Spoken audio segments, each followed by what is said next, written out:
Madame, bonjour, messieurs, bonjour. Merci d'avoir choisi Camdis TV une fois de plus ce dimanche dans le cadre du grand débat qui verra développer des sujets d'actualité dans notre pays, le Cameroun. Et justement, le Cameroun nous intéresse ce dimanche avec une première préoccupation qui porte sur l'interdiction de sortie du territoire, parfois émis par le gouvernement de la République.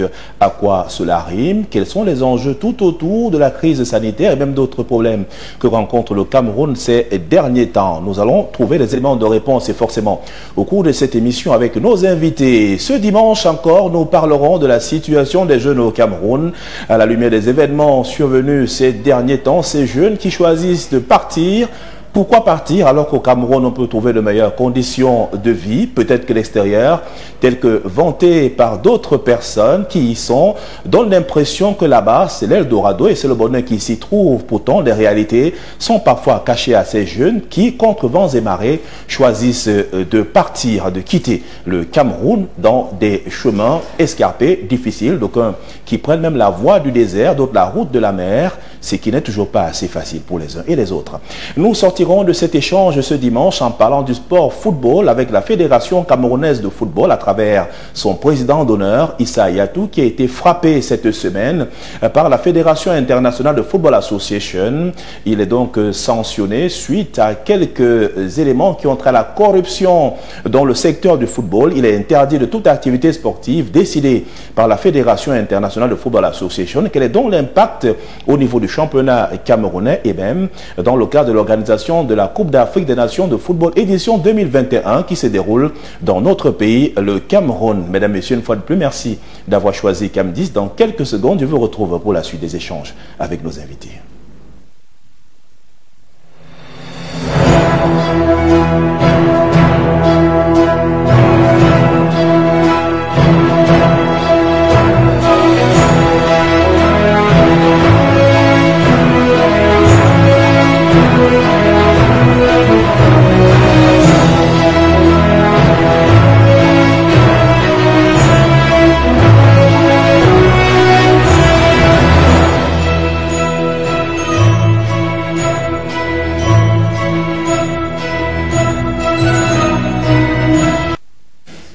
Retour dans ce studio et nous sommes très heureux de vous savoir nombreux à chaque fois, chaque dimanche sur notre antenne. Et comme on l'a annoncé, nos invités nous ont retrouvés avec eux. Nous parlons des questions qui ont trait au Cameroun. La première préoccupation est celle pour l'instant de l'Union des populations du Cameroun, donc avec le patriarche N'Djamé Wandi qui a tenu cette semaine une rencontre à Yaoundé. L'objectif de cette rencontre était la réconciliation entre les différentes branches de l'Union des populations du Cameroun pour voir dans quel contexte repartir de plus belle, à la lumière également au vu des échéances électorales qui attendent les Camerounais dans les semaines, voire dans les mois qui arrivent. Et justement, Pascal Ekan, il est secrétaire administratif de l'Union des populations du Cameroun, c'est notre invité ce dimanche. Bonjour et bienvenue. Bonjour Serge, bonjour à mon copanéliste en attendant les autres. Bonjour à tous les téléspectateurs de cette très belle chaîne que je découvre et je suis fier d'être sollicité à m'asseoir sur un si beau plateau. Merci bien. En tout cas, c'est nous qui sommes ravis de vous recevoir ce dimanche pour échanger avec vous sur les questions qui nous concernent, nous les Camerounais, et même ceux qui sont au-delà de nos frontières. L'Union des populations du Cameroun, la branche, disons-le ainsi, qui s'est réunie hier, il y a quelques jours, pratiquement 72 heures par là, était-elle dans la légalité? Est-ce que l'objectif poursuivi par le patriarche N'Djamé Wandi visant la réconciliation de tous les UPCistes arrive à point nommé? Chaque fois qu'on parle le terme réconciliation, nous pouvons penser que c'est toujours une bonne chose. L'initiative d'une réconciliation ne peut être que saluée.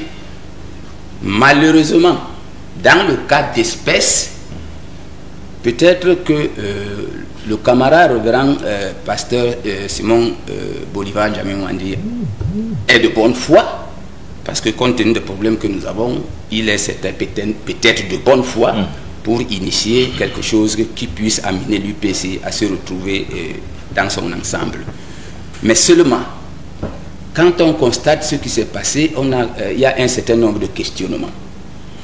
Le premier questionnement, c'est qu'on a dit que la réunion s'appelait Assemblée Générale de Cadres. L'UPC ne connaît aucune Assemblée Générale de Cadres parce qu'une Assemblée Générale est une instance qui a... C'est l'ensemble des militants ou des membres d'une association organisée qui a des instances. Donc, une Assemblée Générale de Cadres n'existe pas dans l'UPC. C'est une nouvelle création que l'UPC ne connaît pas.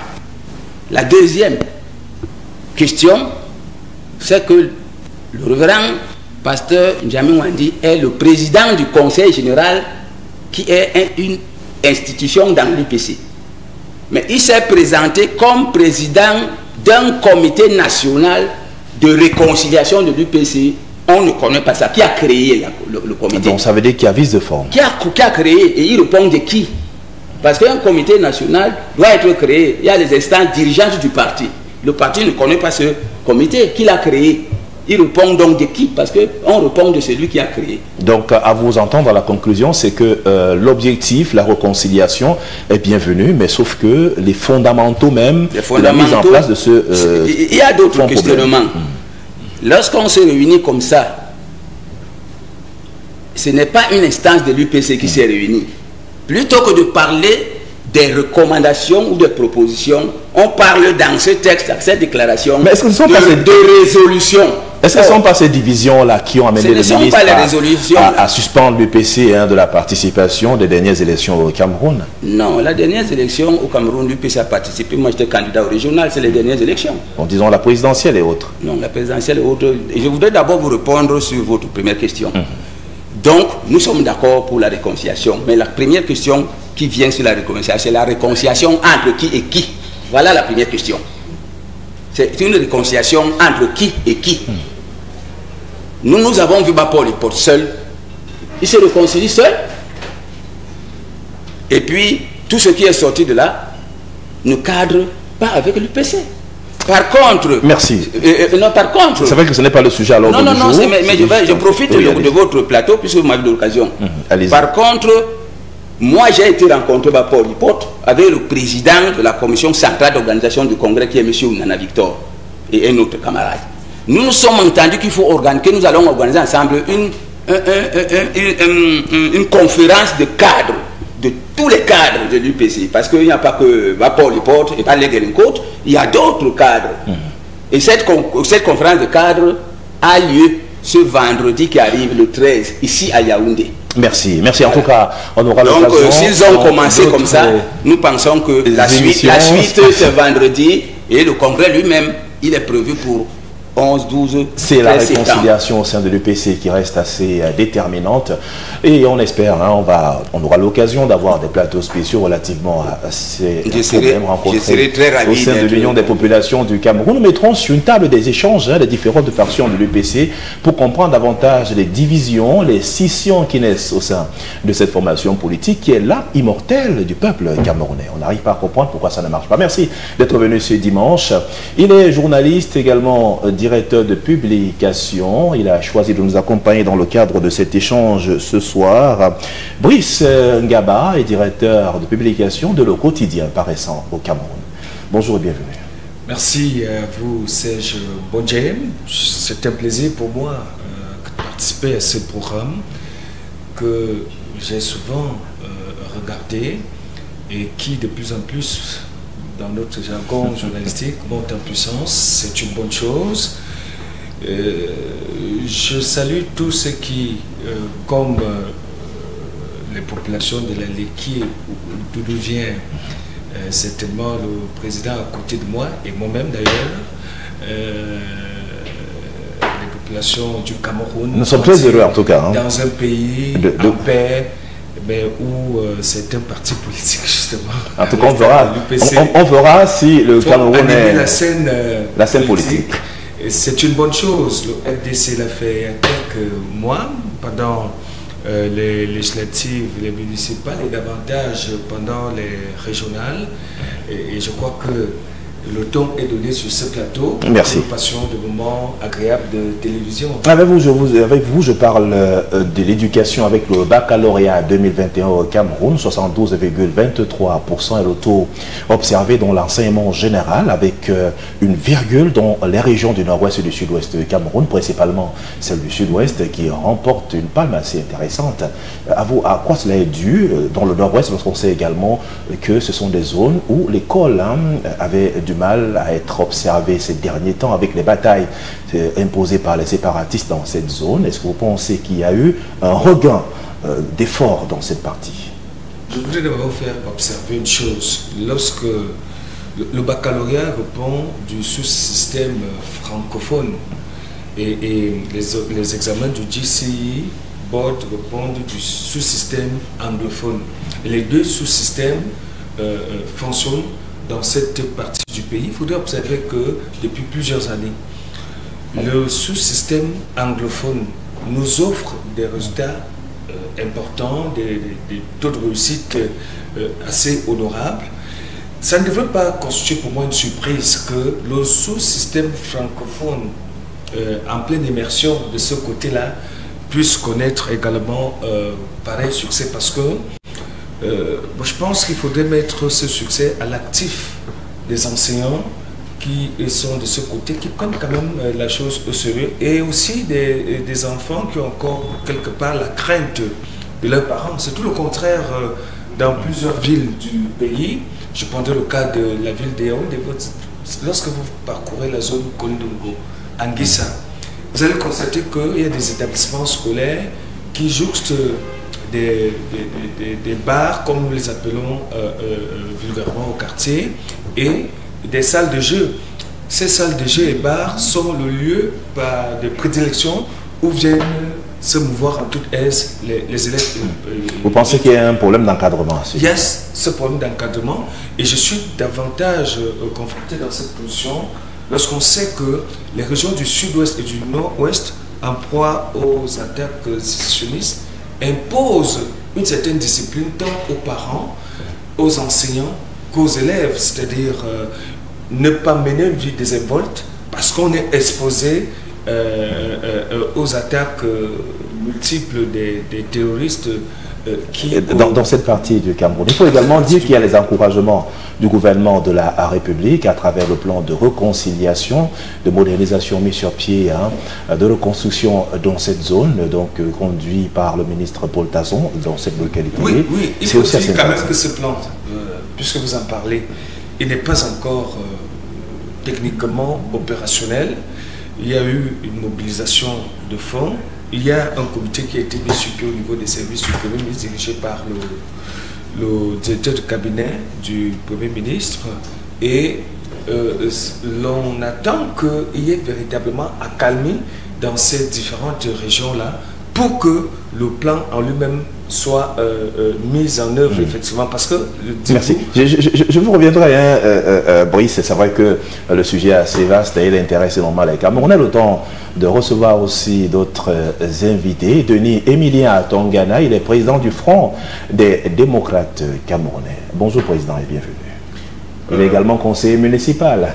Oui, je pense que j'ai failli ajouter ça, parce que c'est parfois important de le préciser. Bonjour, monsieur Bonji. Bonjour aux grands frères très estimés, monsieur Boussingama. Bonjour à l'aîné de l'UPC et bonjour à tous les téléspectateurs. C'est un plaisir renouvelé d'être l'un des vôtres sur cette émission qui, comme tout le monde le sait, et puis la chaîne qui est en train de devenir une chaîne très très importante dans notre paysage médiatique. C'est un honneur pour nous et ça nous va tout droit au cœur. Avec vous, nous parlons de cette hécatombe à Ouaillé survenue là-bas, donc pratiquement une quarantaine de personnes décédées sur le coup. Les accidents de la circulation, le ministre des Transports annonce une réunion la semaine prochaine avec les responsables de ces agences de voyage pour voir plus clair. 40 morts sur le carreau, ça interroge les conditions de déplacement, les voitures qui circulent, également l'état de la route au Cameroun. C'est vrai que je ne crois pas beaucoup à des accidents dus aux causes mystérieuses, mais je crois qu'on pourrait faire un lien avec le séjour d'un couple homosexuel qui a séjourné dans notre pays. Nous y reviendrons, rassurez-vous. Qui est venu violer notre territoire. Donc, les 1 semaine qu'ils ont passé au Cameroun, je crois que ça nous a entraîné un désastre très... une malédiction d'ailleurs. Donc, moi, je pense qu'on peut faire un lien entre ces accidents de circulation et le séjour de ce couple homosexuel au Cameroun. Merci. En tout cas, merci à tous les trois. Le 4e invité nous retrouvera forcément avant la fin de cette émission. Donc, Amvouna Atemengue, il est le maire de la commune de Ngoumou. Mais en attendant, de temps de revenir avec nos invités pour la suite de cette émission, on va aller du côté de la rédaction centrale de Cam10 Télévision pour suivre les pas et chasser pour certains de la presse cette semaine dans notre pays, le Cameroun. C'est une signature de Trésor Bouné.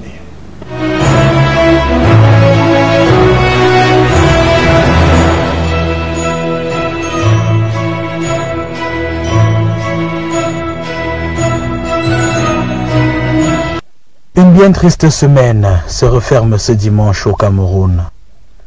Ouverte sur les chapeaux de roue, elle s'est subitement assombrie mercredi lorsqu'un Côte François a raccroché son micro pour quitter la scène. Le monde retient qu'on m'appelait Desto, petit nom symbole de ma légende Black Style, légende Makossa, légende musicale terrassée par la maladie à Douala. Comme dans un film d'horreur, la mort d'un leader s'accompagne de beaucoup de douleurs. À peine ai-je été couché dans le casier que les sirènes annonçaient déjà des hécatombes routiers. Mon esprit en tournée de revoir à travers diverses contrées a vu des enfants broyés à Hawaï, non loin de Yaoundé. La saignée macabre s'est poursuivie près d'un Tui, puis à Nyokon, à côté de Makenene, porte d'entrée d'Undé. Au total, j'ai décompté 40 morts sur la route en un jour ou en 48 heures, qu'importe. J'ai entendu leurs cris à l'aide s'extomper. Incapable de les aider, je me résignais à pleurer. Mais comment pourrais-je? Mes yeux sont fermés, je suis enfermé dans une morgue, je suis mort. De là, j'entendis quand même les cris de détresse d'Isabelle, une jeune Camerounaise morte et abandonnée. Son âme appelle au secours depuis le désert au Niger. Elle veut rentrer au pays, reposer près de ses ancêtres et enseigner à ses congénères les leçons de sa mort tragique à la quête d'un Eldorado. Depuis l'antichambre de ma tombe, j'écoutais également les révélations d'un ex-combattant. Aux côtés de Boko Haram, il avait semé la terreur à l'extrême nord de notre pays. Heureusement, ma mort l'a aidé à retrouver le droit chemin. Aujourd'hui, il demande pardon. Il refuse de prendre part aux jeux mortels. Ces jeux qui ont cours actuellement à la Fédération camerounaise de notre football. Moi, Desto, j'en veux plus. Je m'en vais vers le Père, à la rencontre de Manu. Là-bas, nous chanterons de concert avec les anges. Nous transmettrons vos prières au Père, afin qu'il accorde la paix au Cameroun. On m'appelait Desto. Aujourd'hui, j'ai raccroché mon micro. J'espère pas trop haut. Adios, amigo.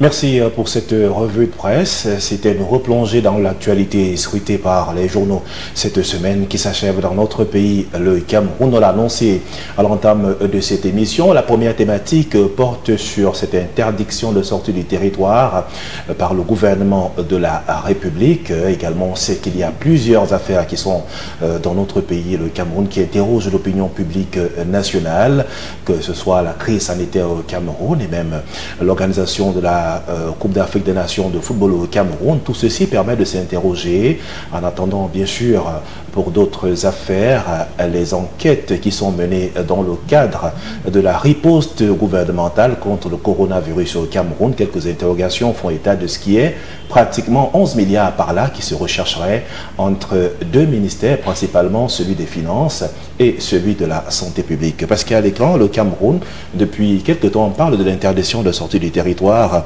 des membres du gouvernement. À votre avis, est-ce une interdiction qui voudrait davantage voir plus clair dans la gestion de ces personnalités ou peut-être faire le point en attendant le retour du chef de l'État au Cameroun? Bien. Je ne pense pas que cette interdiction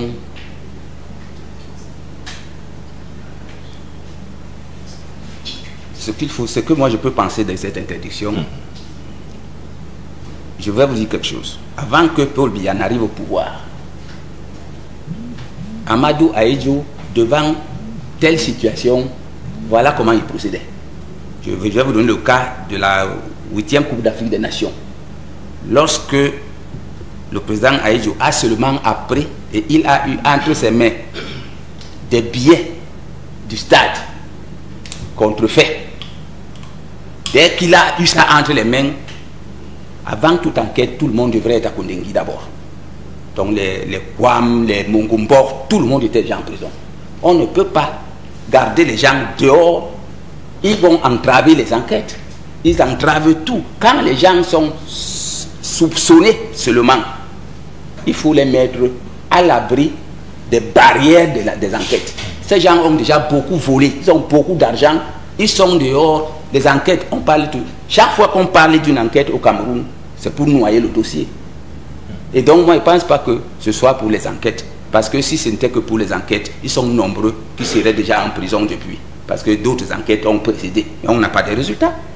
Donc on pense également que s'ils sont interpellés, peut-être parce que ces derniers temps l'actualité fait état de cela, qu'on aurait soupçonné quand même que la Chambre des comptes qui rend un travail et d'autres instances au Cameroun, le cas du contrôle supérieur de l'État entre autres, donc il y ait quand même des velléités ou alors des soupçons ou cette présomption d'innocence qui soit véritablement observée au sein de la justice camerounaise. Et ce n'est pas cela, entre autres chemins, qui voudrait appeler à plus de responsabilité ces membres du gouvernement qui, un temps soit peu, sont passés quand même devant les instances judiciaires du Cameroun. Et nous disons que ce n'est pas 39 ans après que les gens vont devenir responsables. Ils ont montré leurs limites. Ils ne seront jamais responsables au Cameroun. On a 39 ans de mauvaise gestion. Criarde, tout le monde crie, tout le monde constate. Vous avez 3 000 milliards qui sont partis pour le stade. On n'en parle même plus. Maintenant, 180 milliards, c'est pour la Covid. Mais quand les gens broient 3 000 milliards, vous pensez que 180 milliards, c'est zéro. Donc, moi, je n'ai pas espoir que ces gens deviendront un jour responsables. Donc, il ne faut pas attendre d'eux qui deviennent responsables. Ils ne sont pas là pour gérer le Cameroun dans l'intérêt du peuple camerounais. Ils sont là pour gérer le Cameroun dans leurs intérêts propres et de ceux qui les soutiennent, qui les ont mis là. Puisque la plupart des cas, ils sont camerounais. Chaque fois qu'on leur donne des responsabilités, ils sont camerounais. Mais quand on commence à regarder leur côté de gestion, ils sortent leur vraie identité. Mais il y a quand même de ce qui a la présomption d'innocence en attendant, parce que le ministre a quand même réussi à donner dans les détails et l'utilisation de ces moyens, ce qui est vérifiable sur le terrain. Au-delà de ce qu'on trouve encore, c'est qu'il y a eu des bons qui ont été passés bien avant et que tout cela peut être justifié à terme. Donc les enquêtes prennent du temps et puis le justificatif progressivement sont en train d'être amenés par le gouvernement. Cela ne devrait pas, lorsque on vous prend, on vous garde, ça ne veut pas dire que votre présomption d'innocence est ignorée. Mais on va d'abord vous garder. C'est d'abord ça. On vous garde là où vous ne pouvez pas nuire aux enquêtes. En principe, c'est ça. Merci. Brice Ngaba, l'interdiction de sortie du territoire, cela répond forcément à une interrogation, à une préoccupation du gouvernement dans le cas des enquêtes. À votre avis, est-ce qu'elle arrive à point nommé? Est-ce que cela va permettre davantage d'écarter, de mettre très loin des enquêtes ceux qui sont directement concernés par des opérations qui ont trait à la gestion de la fortune publique au Cameroun? Permettez d'abord que j'entre par la sortie de M. Ikan, Pascal, pour dire que je ne partage pas son assertion concernant le dossier évoqué tantôt par vous, notamment celui qui a trait au Covid-19. Il faudrait que l'on se souvienne de l'intervention de M. le ministre des Finances à l'Assemblée nationale. Lui qui, répondant à une interpellation d'un député, a dit que les Camerounais ont l'habitude de parler de détournement des milliards de francs CFA comme si c'était de l'argent frais qui convient remettre à un membre du gouvernement et puis le consommer. Pour ceux qui maîtrisent un peu le fonctionnement de l'appareil gouvernemental ou administratif au sein des départements ministériels, il est difficile pour un membre du gouvernement de voler, entre guillemets, 100 millions, 1 milliard, tel que le clament facilement ceux qui sont hors du circuit administratif. Je le dis parce que je gère un groupe de médias et je traite avec certaines administrations. Il est parfois difficile pour moi de décaisser 1 million de francs CFA. Je dis bien 1 million. Ça, c'est de manière légale à la suite d'un travail. Voilà, à la suite d'un travail, parce que c'est une procédure. Vous avez le carton qui sort et puis si vous voulez emprunter un peu d'argent à la banque, vous allez demander l'AVI au niveau des finances. Pour que cette AVI sorte, ce n'est pas du tout évident. Donc, comment est-ce qu'un ministre va voler autant d'argent lorsqu'on sait qu'au sein des départements ministériels, je prends par exemple le cas du ministère de la Santé, il y a une PRI spécialisée de ce côté. La PRI spécialisée a pour responsable en chef le patron des finances. C'est lui qui nomme les payeurs dans les départements ministériels.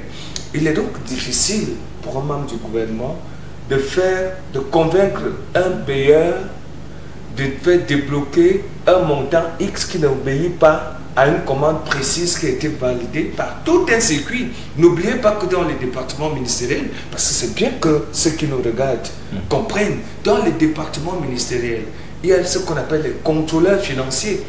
Chaque dossier qui concerne de l'argent, ça passe par le contrôleur, ça passe par un certain nombre de... Il y a un mécanisme qui est mis en place. Un seul individu, fut-il membre du gouvernement, ministre, ne peut pas se permettre de prendre autant d'argent. Ça, c'est la première précision.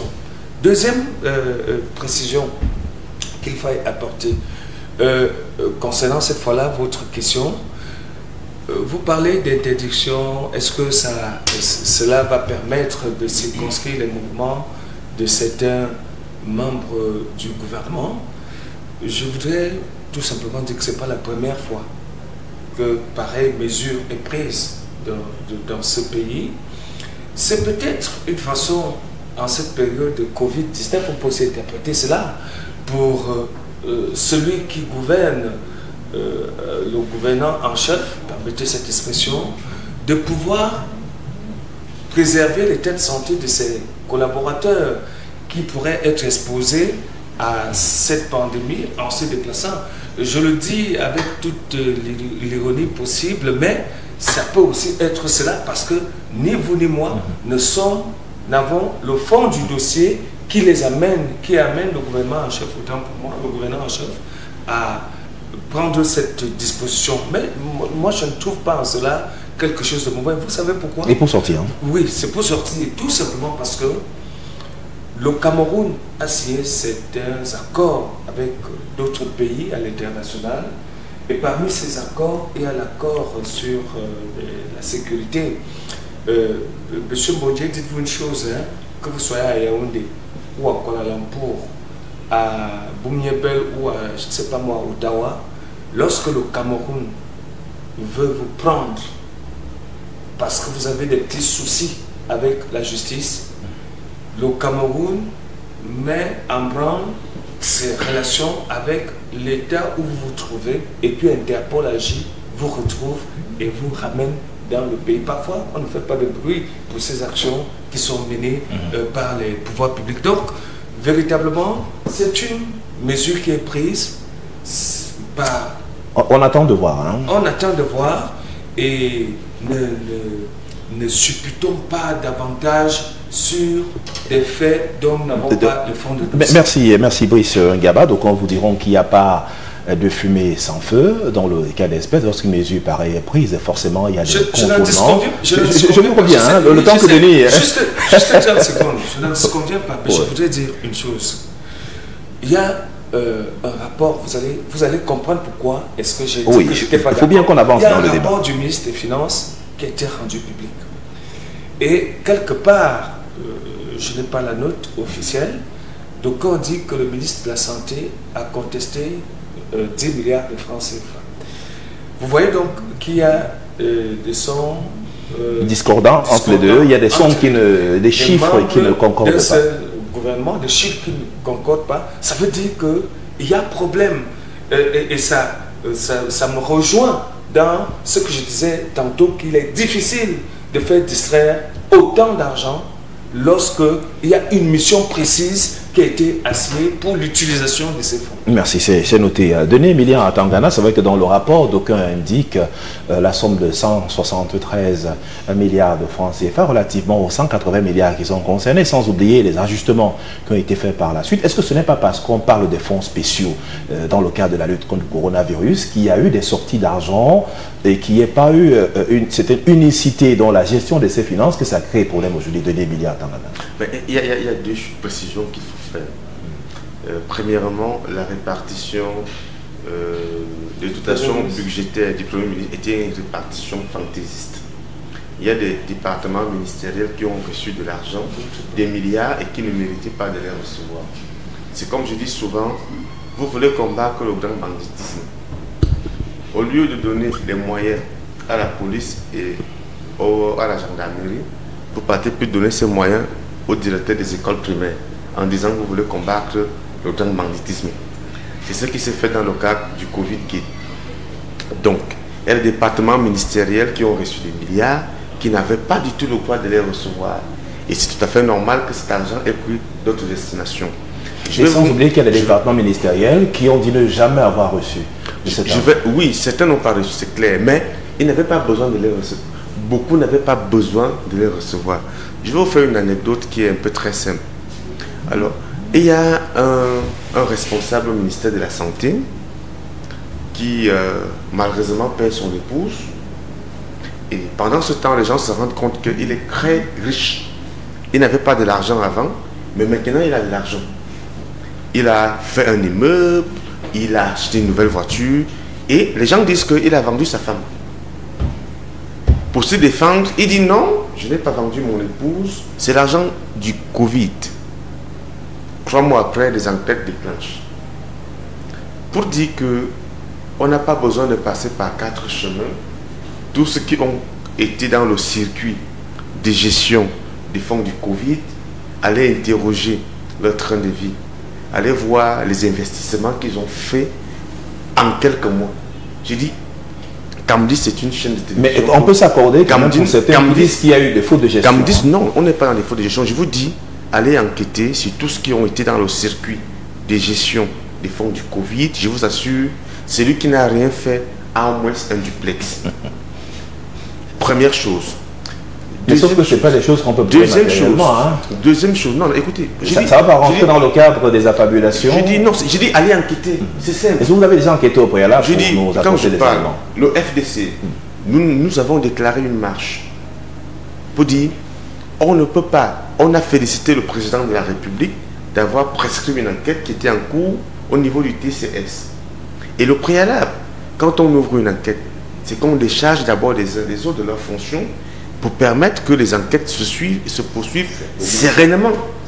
Alors nous, au niveau du FDC, je me réjouis d'être sur le plateau avec un grand responsable de l'UPC qui est dans cette même démarche.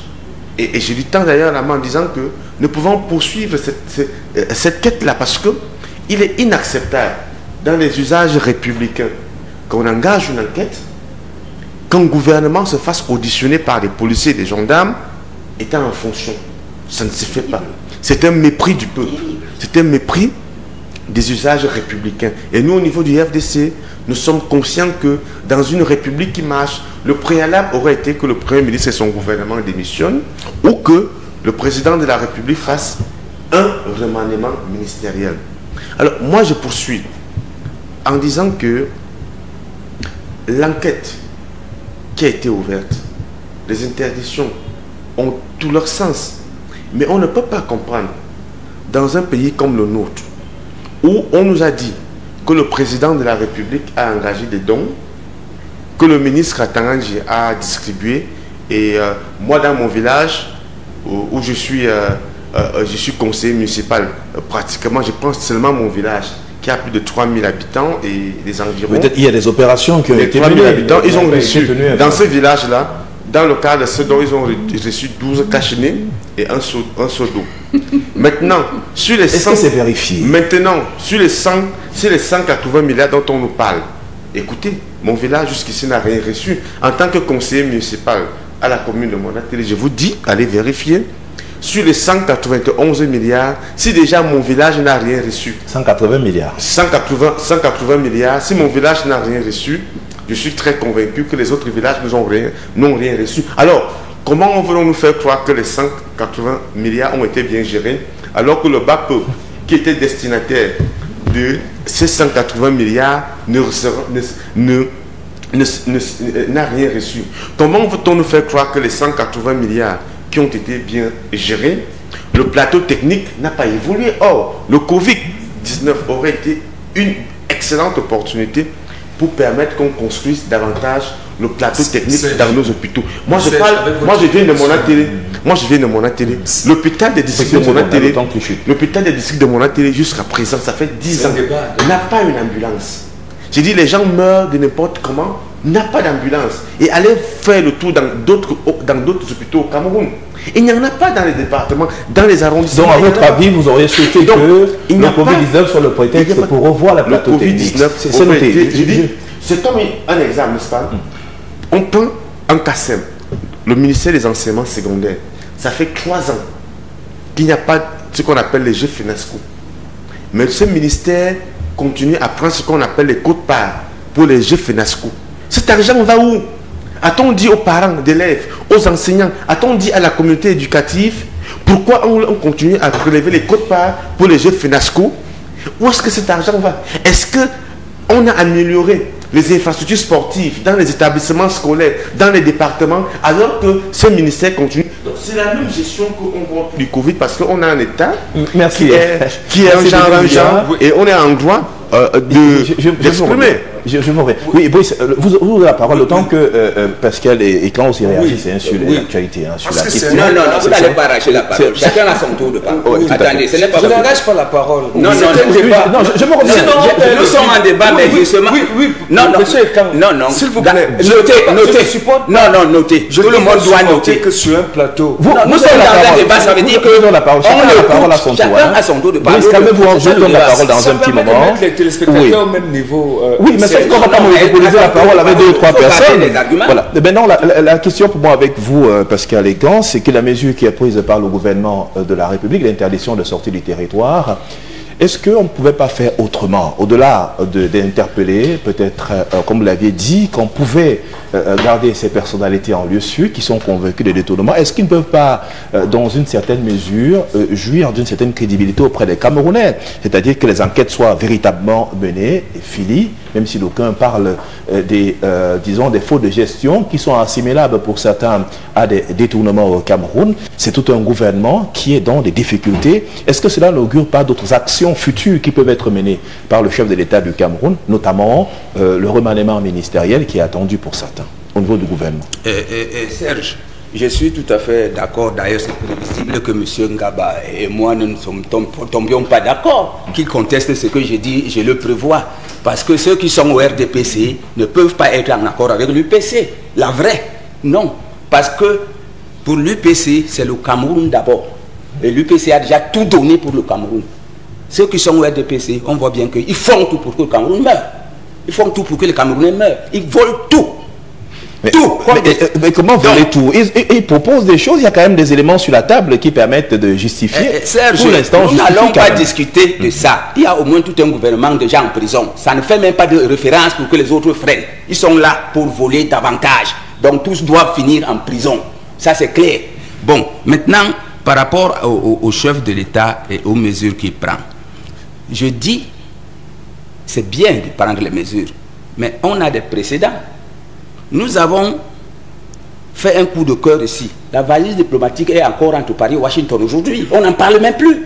Vous oubliez ça? Mais c'est les mêmes toujours, hein? Bon, alors,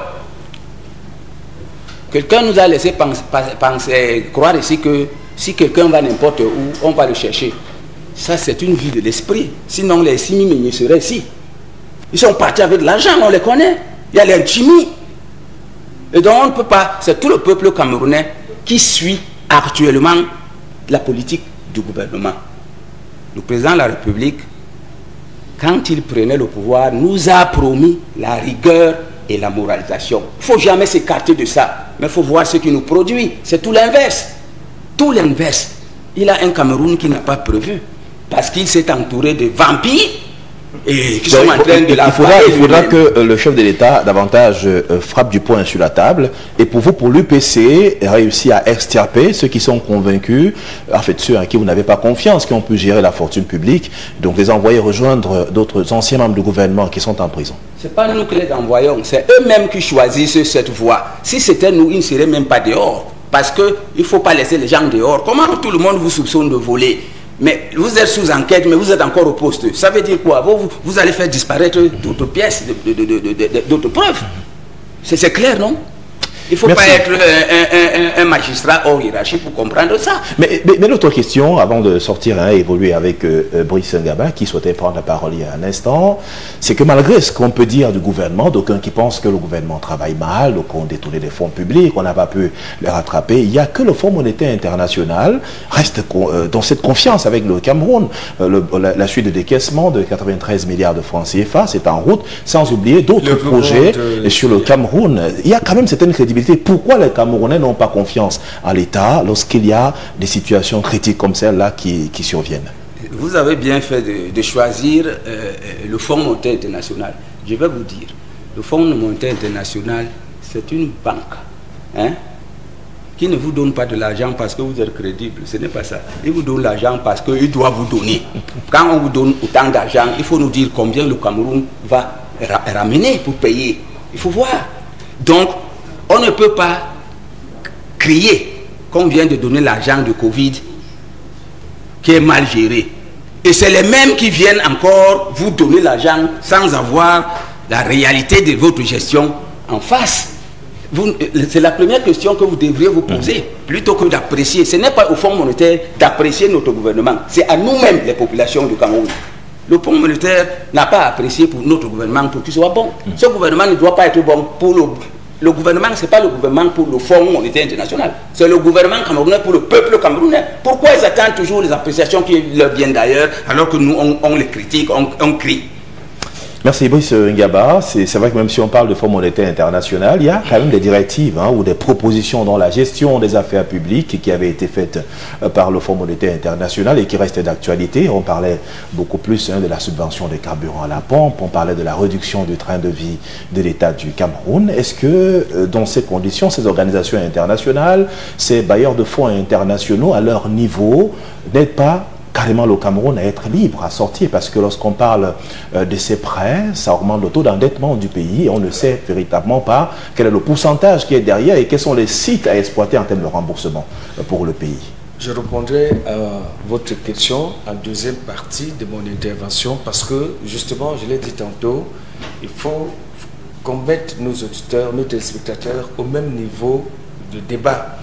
Tout à l'heure, les co-panélistes ont jeté de l'anathème pratiquement sur le fonctionnement de l'État. Le président du FDC a dit que le plateau technique du Cameroun au niveau de la santé n'a pas été amélioré pendant le Covid. Et le monsieur Ekan m'a traité de RDPciste. Bon, je suis sur ce plateau dans ma posture de journaliste et puis je suis un citoyen camerounais lambda. Je préfère même dès cet instant parler d'abord comme citoyen lambda, ensuite comme journaliste. Comme journaliste, dans l'édition numéro 634 du journal Le Quotidien, parution du 13 juillet 2021, nous parlions de l'évaluation de la stratégie de riposte au Covid-19. Et Camdis TV a dépêché ses reporters et ses équipes au ministère de la Santé publique. Et c'était au cours d'une concertation d'évaluation que le ministre de la Santé publique, Dr Manou Damanachi, a mené donc du 12 au 16 juin 2021. Ces réunions ont rassemblé les membres du comité scientifique, du programme élargi de vaccination, des ordres professionnels et les sociétés savantes, les experts indépendants, les universitaires et leaders d'opinion issus du Parlement, les responsables des formations sanitaires de première et deuxième catégorie et les partenaires techniques et financiers, les administrations sectorielles intervenant dans la riposte. Et au cours de cette session d'évaluation, c'était toute une semaine d'ailleurs qui s'est achevée par un point de presse, et je précise que la télévision Camdis TV avait ses équipes déployées à ce niveau. Le ministre de la Santé publique, je ne suis pas son avocat sur le plateau, le ministre de la Santé publique a présenté à toute l'assistance et au monde entier les acquis durables induits par la mise en œuvre du plan de riposte à la pandémie de Covid-19. Vous avez là plusieurs éléments qui ont été rendus publics par cette administration-là. Et je crois que l'élu du peuple, qui est M. Atangna, devrait se rapprocher de cette administration-là pour s'enquérir de ce document. Je l'ai, je ne peux pas lire. Toutes les régions du Cameroun sont concernées. Le matériel qui a été acheté, le plateau technique qui a été amélioré dans le cadre du Covid-19. Ce n'est pas une histoire. J'appartiens à 2 départements. J'appartiens à la Léquié, arrondissement d'Essa. J'appartiens également à la Mofouyakono parce que j'ai été adopté de ce côté-là. Donc, je pouvais aussi parler de l'hôpital de Bikok. Je pouvais parler de l'hôpital de ça. Ce n'est pas une question, il ne s'agit pas de circonscrire l'action du gouvernement à nos villages. Sinon, c'est du nombrilisme que nous développons. Et lorsqu'on est président d'un parti politique, moi je pense, on promeut tout le Cameroun parce qu'on n'est pas président d'un parti politique. Vous ne pensez pas que la réaction de Denis Emilia Atangana est de voir les choses avancer au Cameroun, de voir des changements perceptibles? Je vais vous dire une chose. On ne parle plus de détournement, qu'on n'ait plus l'occasion de parler de Covid-Gate, entre autres. Non, je quand on voit les choses avancer. On parle de Covid-Gate, il faut même dire, il faut se le dire, hein, il y a des appellations épervier Covid et tout ça, Covid-Gate. C'est nous, au niveau de la presse, qui avons baptisé ces opérations-là, épervier et autres. Je voudrais vous dire une chose. S'il faut parler de village de frustration, je suis Manguissa. Et de 1960 à aujourd'hui, les Manguissa ont eu 2 ministres.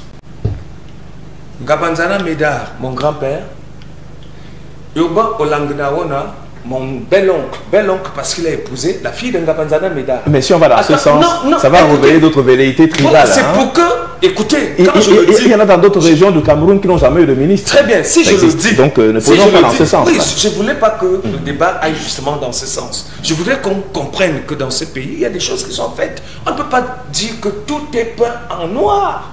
On ne peut pas... Le représentant de l'UPC m'a un peu amusé tout à l'heure.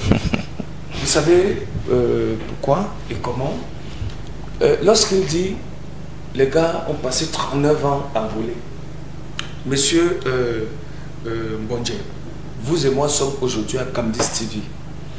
Et je reste convaincu que vous avez pratiquement eu le même parcours que moi. Moi, j'ai fait 7 ans au poste national de la CRTV. Je n'avais pas été intégré. À l'époque, il n'y avait que le poste national. Avant les radios et télé qui naissent aujourd'hui. Mais nous pouvons nous mouvoir en toute aise dans X chaînes de télévision, X radios aujourd'hui. C'est une avancée sur le plan de la communication. Il y a plus de 600 titres de journaux, presse écrite.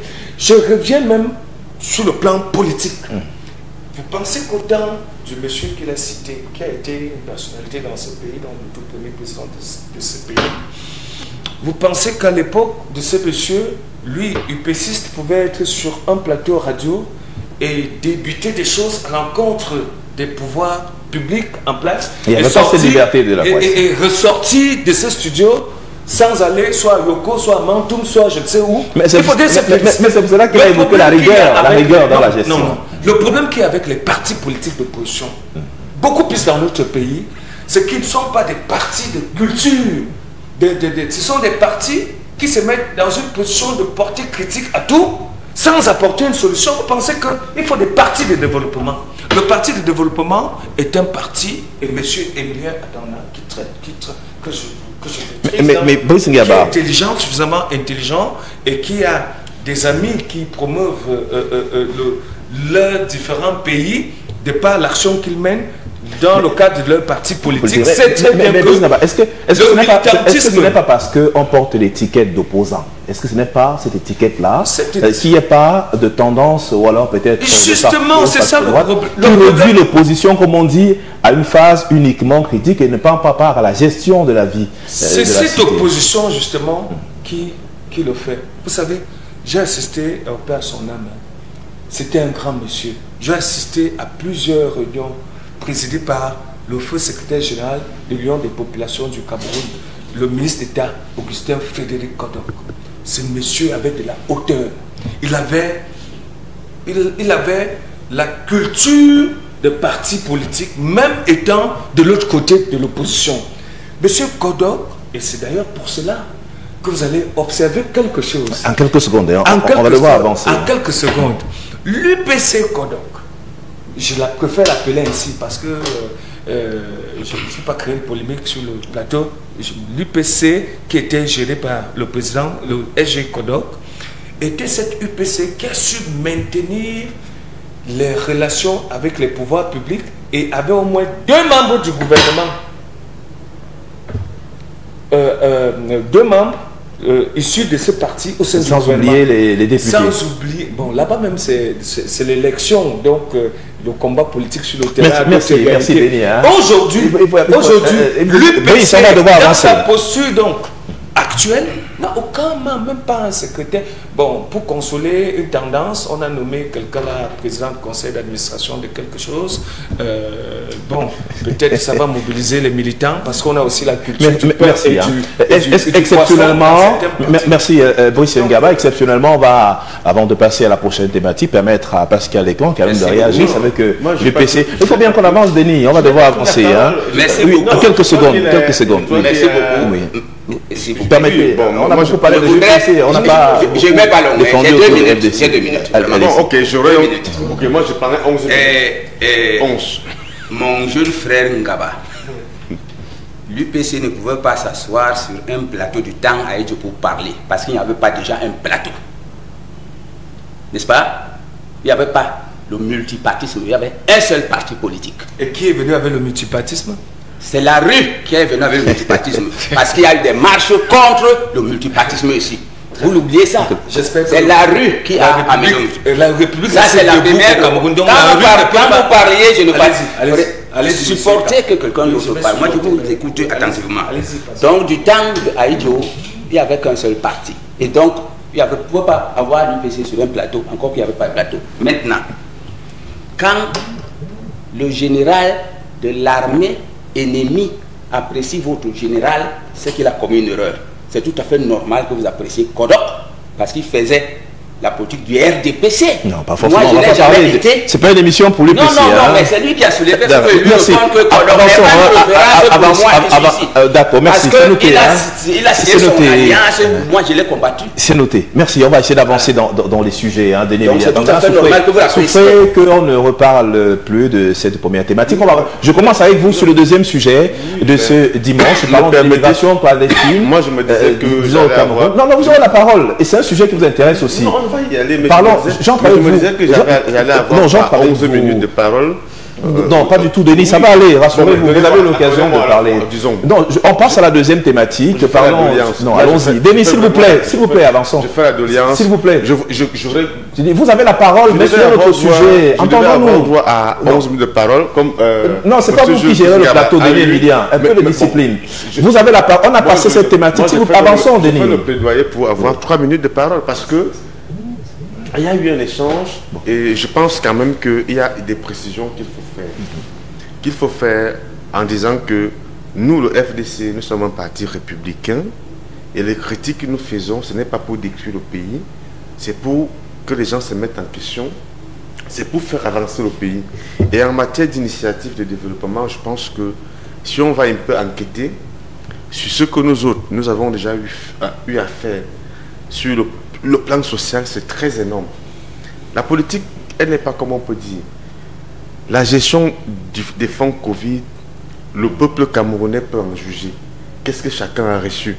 Moi, je dis, nous avons combien depuis tout le district au Cameroun?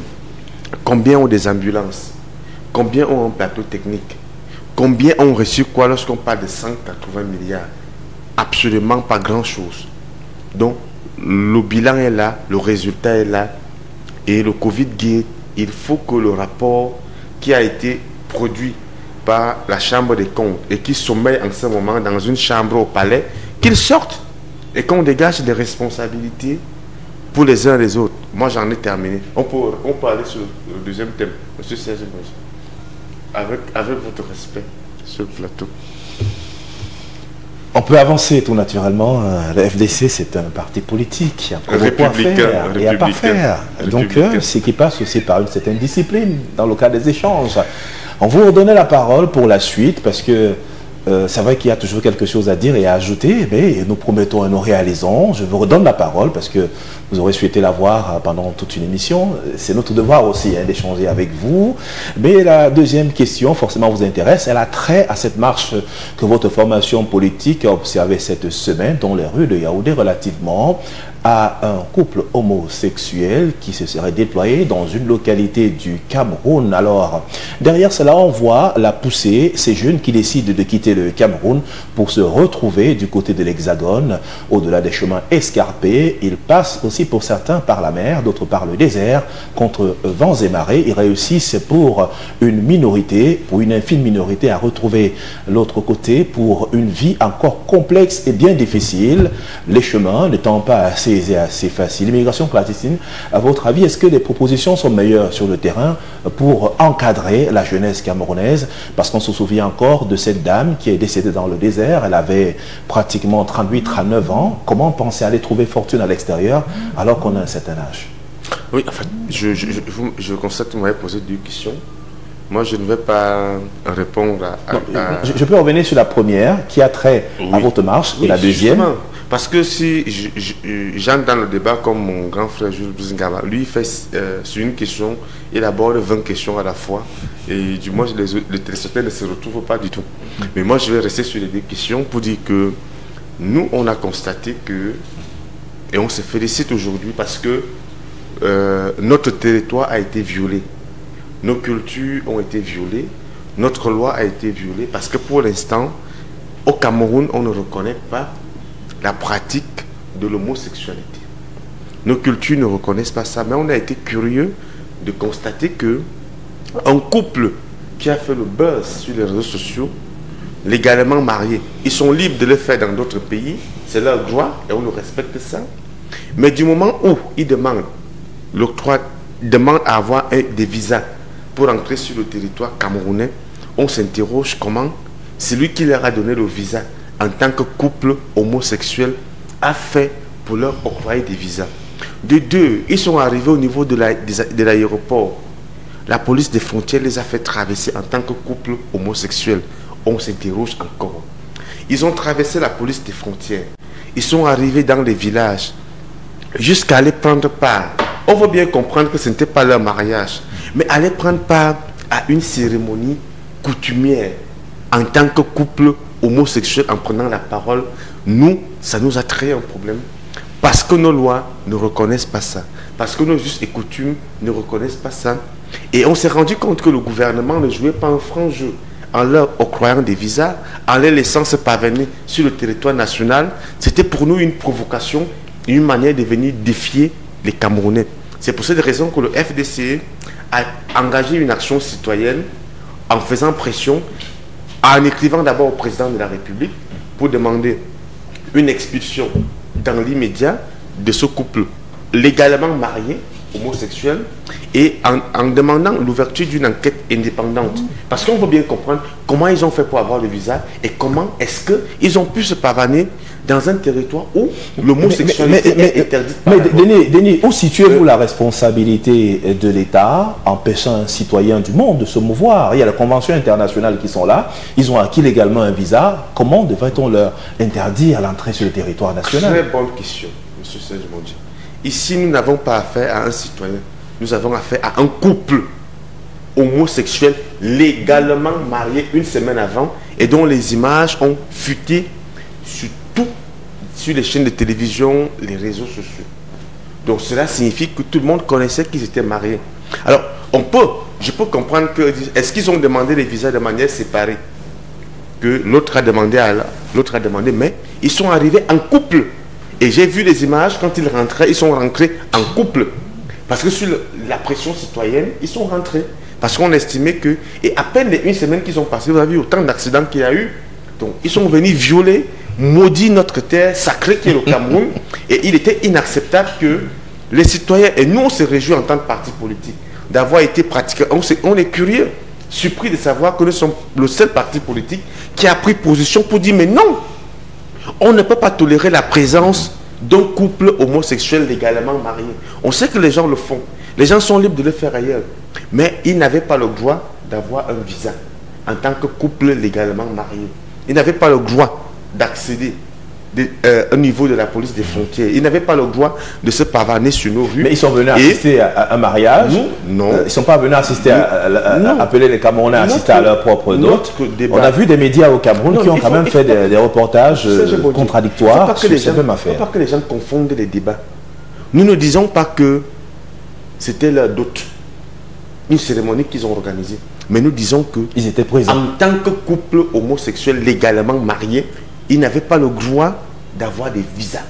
Ils n'avaient pas le droit d'accéder sur le territoire national. Ils n'avaient pas le droit de se pavaner dans nos villages, sur nos rues. Parce que pour nous, au niveau du FD, c'est une provocation. C'est une manière de défier un État. Parce que pour l'instant, en attendant que les uns et les autres réfléchissent, cette pratique, cette chose est encore interdite par nos lois. Et en tant que parti républicain, nous défendons nos lois, nous défendons le respect de nos coutumes, le respect de nos valeurs, le respect de nos traditions. Parce que si nous n'avons plus de culture, qu'aurons-nous après? Parce que la culture est sacrée. La culture, c'est la plus grande richesse que nous avons. Et le FDC a joué sa partition. Nous nous félicitons de la pression citoyenne qu'il y a eu et que ce couple d'homosexuels tristement célèbre et légalement marié ait quitté notre pays. Et on espère bien qu'on n'aura plus les accidents de circulation. Et maintenant sur la deuxième question. Sur la deuxième question, c'est triste de constater que des compatriotes quittent le territoire national pour aller se chercher ailleurs. Les voyages sont normaux parce que les gens peuvent voyager, ils peuvent aller se chercher, ils peuvent.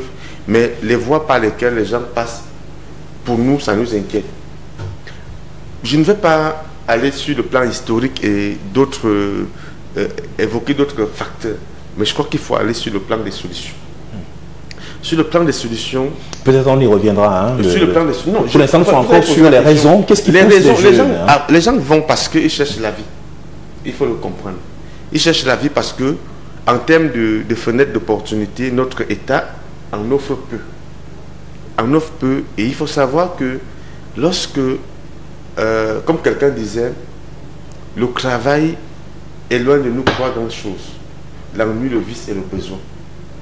L'immigration clandestine est un vice. C'est un vice que nous devons combattre. Lorsque dans un pays, vous n'avez pas le travail, l'État ne vous offre pas des opportunités. Et ce n'est pas seulement l'État. Quand je dis l'État, c'est de manière globale. Quand j'y introduis les pouvoirs publics, le secteur privé et autres. Alors, mais c'est un État. Parce que l'État, ce n'est pas seulement le gouvernement, l'État, c'est nous tous. Alors, lorsque vous vivez dans un pays où les opportunités sont fermées, réservées pratiquement entre... elles sont d'abord très réduites, et puis les petits concours qu'il y a, c'est réservé pour les enfants des ministres, les enfants des DG. Merci, on ne sait pas comment on recrute dans telle société. Merci, Denis. Donc parfois ces jeunes, on ne soutient pas le fait qu'ils aillent. Mais moi je dis, la solution aujourd'hui pour régler cette question, c'est de donner les véritables moyens aux régions et aux communes. Merci, c'est clair, ça a été. Et puis on reviendra, je pourrais... Oui, c'est peut-être pas forcément de ramer à contre-courant de ce qui a été indiqué par Denis Emilien Tangana, président national du parti FDC, mais c'est de voir pourquoi les jeunes s'en vont, dans quelles conditions. On leur dit même d'ailleurs que quand vous quittez par exemple le Cameroun, vous passez par l'Afrique du Nord pour certains, vous affrontez le désert, il y a même un risque que dans certains pays, on puisse faire de vous des esclaves, hein, et que vous n'arrivez jamais au terme de votre travail, de votre volonté, aller à l'Hexagone par exemple, on vous arrête, vous devenez un esclave, et puis vous commencez à appeler au secours votre famille, et puis mort peut s'en suivre. Pourquoi les jeunes prennent tant de risques, et pourquoi sur place, il n'y a pas véritablement pour certains des moyens d'encadrement? Vous comprenez que je ne vais pas répondre à votre question par le bout, que vous me la posez, ou alors par l'entrée de Denis Emilien, c'est pas pour ramener à contre au courant. Je m'incline d'ailleurs devant les mémoires de ces jeunes qui sont partis et qui ont perdu leur vie. Mais je voudrais quand même que nous comprenions une chose. L'État, comme l'a dit Didier Emilien tout à l'heure, ne peut pas absorber toute la jeunesse en matière d'emploi. Je vous prendrai un cas très simple. L'année dernière, il y avait 5132 postes à pourvoir au niveau de la fonction publique camerounaise. Cette année, il y a moins de 1600, donc c'est 1500. C'est tous les concours confondus. Si vous partez sur le fait que dans notre pays, cette année, il y a au moins 10 000 bacheliers, vous comprenez que rien que pour combler les appétits de ceux qui voudraient trouver une place au niveau de la fonction publique, ça ne peut pas donner. Observez une chose, monsieur Mbondje, Serge. Nous sommes 25 millions de Camerounais, essentiellement, aujourd'hui. Et la fonction publique, celle gérée par le ministère de la fonction publique, gère à peine 3000 personnels. Maintenant, les corps spéciaux, la magistrature, la police et les forces de défense, si on ajoute ces deux entités, ça fait sensiblement 600 000 personnes qui sont gérées dans une population. Ça c'est dans les grands chiffres. Oui. Maintenant, le jeune qui est en tabac, qui est au quartier Bépanda à Douala, qui n'a pas d'emploi, comment résoudre son problème?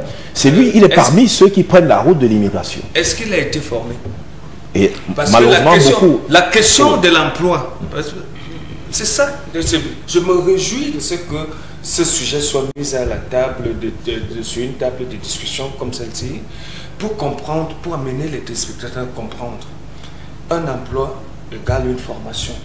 Vous êtes en train de mener un débat dans une grande chaîne de télévision aujourd'hui parce que vous êtes journaliste et vous avez été formé pour cela.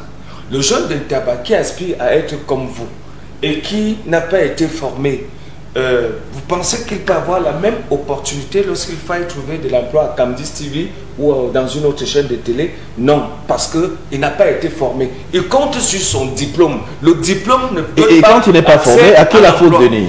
Maintenant, Brice. Bonne question. Et il y a des... Moi, là maintenant, je parle en tant que journaliste parce que je couvre plusieurs activités menées par le gouvernement, le ministère de la Jeunesse, à plusieurs, et communique d'ailleurs sur les opportunités qu'il y a de ce côté en termes d'accompagnement des projets, des initiatives des jeunes. Il y a la banque des PME, il y a même l'agence de promotion des PME. Par rapport à la demande, ça représente quoi? Il y a, dans aucun État au monde, ça représente quoi?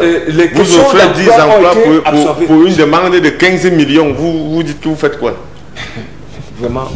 Allez-y, poursuivez, Brice. Donc, Denis, il me provoque, c'est très bien qu'il me provoque. Donc, la vérité, c'est que les jeunes devraient d'abord chercher à se faire former. Maintenant, ceux qui ont la formation... Donc, le système éducatif, il est d'abord comment? Il y a le ministère de l'Emploi et la formation professionnelle qui promeut plusieurs structures d'encadrement de la jeunesse en matière de formation. La formation ici, c'est pas seulement d'être administrateur civil ou je ne sais pas moi, c'est même ces gens-là qui ont tué ce pays. Non. Donc aujourd'hui, on doit comprendre. Moi, je vais vous prendre un cas simple. Je sors d'une... je voyage régulièrement avec certains membres du gouvernement dans le cadre de mes activités. J'étais à Ngoïla, pratiquement à la frontière avec le Congo. Dernièrement, j'ai vu une vaste forêt. Et j'ai vu également qu'il y avait des jeunes qui sont organisés dans un village là, en chic. Je crois que c'était la culture d'Anana. Et ces jeunes nous ont expliqué que, en dehors du jus d'Anana, ils récupèrent un certain nombre de choses, ils font sécher les pots d'Anana là, qu'on transforme en engrais pour d'autres activités. Et je vous assure, ces jeunes nous ont entretenus Il y avait un enfant d'un ancien ministre dans ce groupe. Non, il n'y avait pas un enfant d'un ancien ministre dans ce groupe. Et c'était des jeunes, je vous assure, dont les parents sont des citoyens anonymes tout le temps. Et lambda. Et c'est ça le problème dans notre pays. On pense que pour réussir, il faille être enfant de ministre. Je vais vous prendre un cassette. Oui. Et je suis par là. Si vous ne marchez pas avec les ministres, est-ce que vous aurez réussi? Je prends un cas qui me concerne. Je vous ai raconté ici. D'ailleurs, plusieurs maîtrisent mon parcours. Et dans mon parcours, j'ai fait 7 ans au poste national de la CRTV. J'ai contribué à la production de plusieurs émissions, des papiers au 24 ans de quotidien de province. Je n'ai pas été intégré définitivement à la CRTV, mais en 2003, je suis parti. Lorsque je pars, je me suis battu comme employé dans 2 organismes où je jouais le rôle de Selcom. Ça, c'est l'expérience d'un jeune qui n'est pas allé en exil. Oui, et je vous assure, en 2004, je lance le premier journal que je dirige, le Pélican, qui a été lancé en bimensuel et il est passé en hebdo. Après, le Pélican aujourd'hui, je crois que j'ai un groupe de médias qui a ensorcé 4 journaux, parmi lesquels un quotidien, c'est-à-dire le quotidien. Je n'ai pas eu besoin de m'exiler, d'aller en Libye ou je ne sais pas moi au Tchad pour pouvoir réussir. J'ai cru en moi et aujourd'hui je pense que ceux qui sont avec moi, je leur dis souvent, vous n'allez pas vous éterniser ici. Je souhaite que votre passage ici vous serve de leçon et que vous développiez également d'autres médias de votre côté. Et d'autres opportunités pour réussir. Ce sont des opportunités. Je parle de moi dans un domaine qui me concerne et où je me suis fait former pour pouvoir réussir. C'est vraiment, il faudrait que les jeunes aient confiance en eux et sachent d'abord ce qu'ils veulent faire. Vous allez voir, dans une maison... Monsieur Bizinga a plus de temps de parole que nous. Merci bien. En tout cas, on va s'exprimer progressivement. C'est une question très sensible. Il s'agit de la jeunesse camerounaise qui est le fer de lance de la nation. On voit ces jeunes qui décèdent dans des conditions difficiles, ça fait pleurer. Également, ça permet de s'exprimer librement. Pascal, et quand sur cette jeunesse camerounaise qui est en perte pour certains de repères, et cette jeunesse qui voulait davantage être un élément fondamental dans le développement de son pays, estime qu'il n'y a pas beaucoup d'opportunités pour le cas de la jeune dame décédée dans le désert. Elle était pourtant tenancière, je pense, soit d'un salon de coiffure ou d'une activité quelconque, où elle gagnait quand même son pain quotidien, laissant derrière elle 2 enfants et prend la route de l'aventure avec tous les risques que cela comporte, alors que sa maman, lorsqu'on écoute encore quelques éléments concordants, indique qu'elle avait interdit le déplacement à sa fille. Aujourd'hui, quel regard portez-vous sur ces jeunes qui ont, pour certains, tourné le dos à l'école, tourné le dos au travail, recherchent les voies de la facilité, choisissent de prendre la route du désert, pensant que l'Eldorado, c'est l'Europe et que là-bas, pratiquement tout est facile? Avant de répondre à cette interpellation, Serge, permettez-moi quand même de dire à mon jeune frère Ngaba que la qualité qu'il présente ici, il se présente ici, il a dit en quelle qualité il est là. Comme journaliste et comme directeur de communication. Il défend le gouvernement plus que le chef du gouvernement. C'est la raison pour laquelle il n'est pas très difficile de dire, s'il ne peut pas avouer qu'il est du RDPC, tout le monde le sent, ça se voit. Donc il faut avoir le courage d'avouer son opinion. Bien. Et je voudrais également dire que quand vous lui laissez 30 minutes pour parler, ne venez pas m'interrompre, parce que j'ai aussi droit dans ce temps-là. Non, moi je vais vous interrompre parce que je vais vous permettre. Ne pouvez pas parler. Bon, non, mais je ne veux pas prendre 30 minutes. Je ne peux plus parler. Non, je voudrais également dire qu'il a donné des exemples. Vous êtes un journaliste, si vous cherchez un travail par rapport aux autres, c'est vrai, vous êtes spécialisé dans un domaine. Mais nous venons de suivre, il n'y a pas longtemps, une grève des médecins. Je crois qu'ils ont quand même fait l'école. Ils sont spécialisés. Vous voulez qu'ils sortent de quelle école pour qu'ils travaillent? Eux aussi sont comme les gars d'un tabac qui n'ont aucune formation. Non, il ne faut pas défendre l'indéfendable. Ils sont 600. Bien. Alors, j'ai dit que on vote les lois au Cameroun pour le frigo. À l'instar de l'article 66, le cas des homosexuels qui se pavanent en toute liberté ici prouvent que cette loi est votée pour le frigo. Parce que si c'était une vraie loi à laquelle on tenait, on n'allait pas leur donner ni les visas, encore moins leur permettre de se pavaner pour venir spolier notre atmosphère. Maintenant, par rapport aux problèmes préoccupants de l'immigration, dont moi-même je suis victime, parce que tu ne sais pas que ton petit frère est sur la route là. Il a traversé le désert. Et moi je suis tout le temps en train de crier. Heureusement, il n'est pas mort là-bas.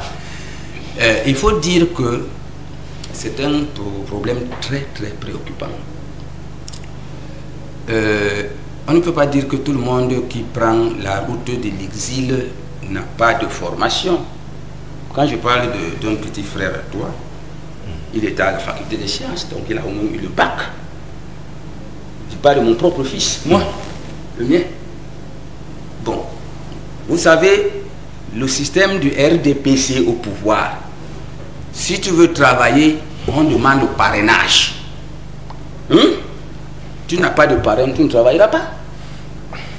À l'école, mais le parrainage, c'est le culte du mérite. Ce n'est pas toujours vérifié qu'on soit parrainé pour travailler. Mais justement, on ne connaît pas le mérite ici. Le mérite, regardez même le football. Là où le Cameroun était une référence, on a fait fi du mérite et le Cameroun est tombé. Parce qu'on oublie que pour jouer au football, c'est les plus talentueux qu'il faut allier, même s'ils sont même père, même mère. On a vu Oumam et Kanga. Mais aujourd'hui, c'est venu l'Assemblée nationale avec le RDPC. Même le football est mort. Donc, à l'école, les enfants, ils sont à l'université. Ils passent l'année, ils font leur évaluation. Il n'y a pas de notes. Vous demandez de me faire des requêtes. Vous faites des requêtes. Il n'y a pas de suite. Vous échouez alors que vous êtes un génie. Vous reprenez l'année. Mais qu'est-ce qu'il faut faire? Quand les gens sont dépassés, ils disent, je ne savais pas que c'est les gens de l'UPC qui allaient faire les cours politiques aux gens de l'UPC. Vraiment. Vous n'allez pas nous dire que tout ce que nous on dit est mauvais. Mais vous n'écoutez personne. Dans chaque problème, on vous propose une solution. Dans chaque problème national, l'UPC vous donne des solutions qu'elle trouve qu'on peut appliquer pour résoudre le problème. Par exemple, pour le cas de la thématique qui nous intéresse, avec ces jeunes qui vont à l'aventure. Le problème de la jeunesse. Et je crois que compte tenu de la situation avec Covid, les situations sont difficiles, même lorsque, à n'importe quel moment, on ne peut pas résorber toute la jeunesse. Le pouvoir ne peut pas. Merci.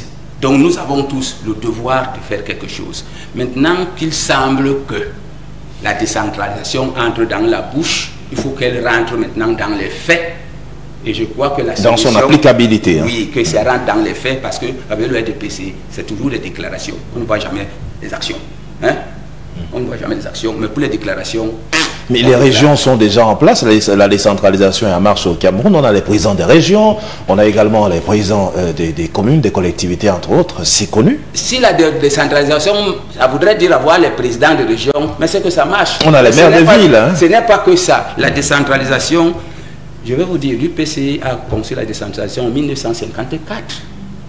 On a déposé ce dossier-là au Premier ministre. J'étais de la délégation. On lui a dit, voilà ce que nous, on a. L'UPC a prévu que le Cameroun va se développer. C'est une correspondance adressée au haut-commissaire le 27 avril 1954, signé Ruben Ouniobe et Abel Kingé.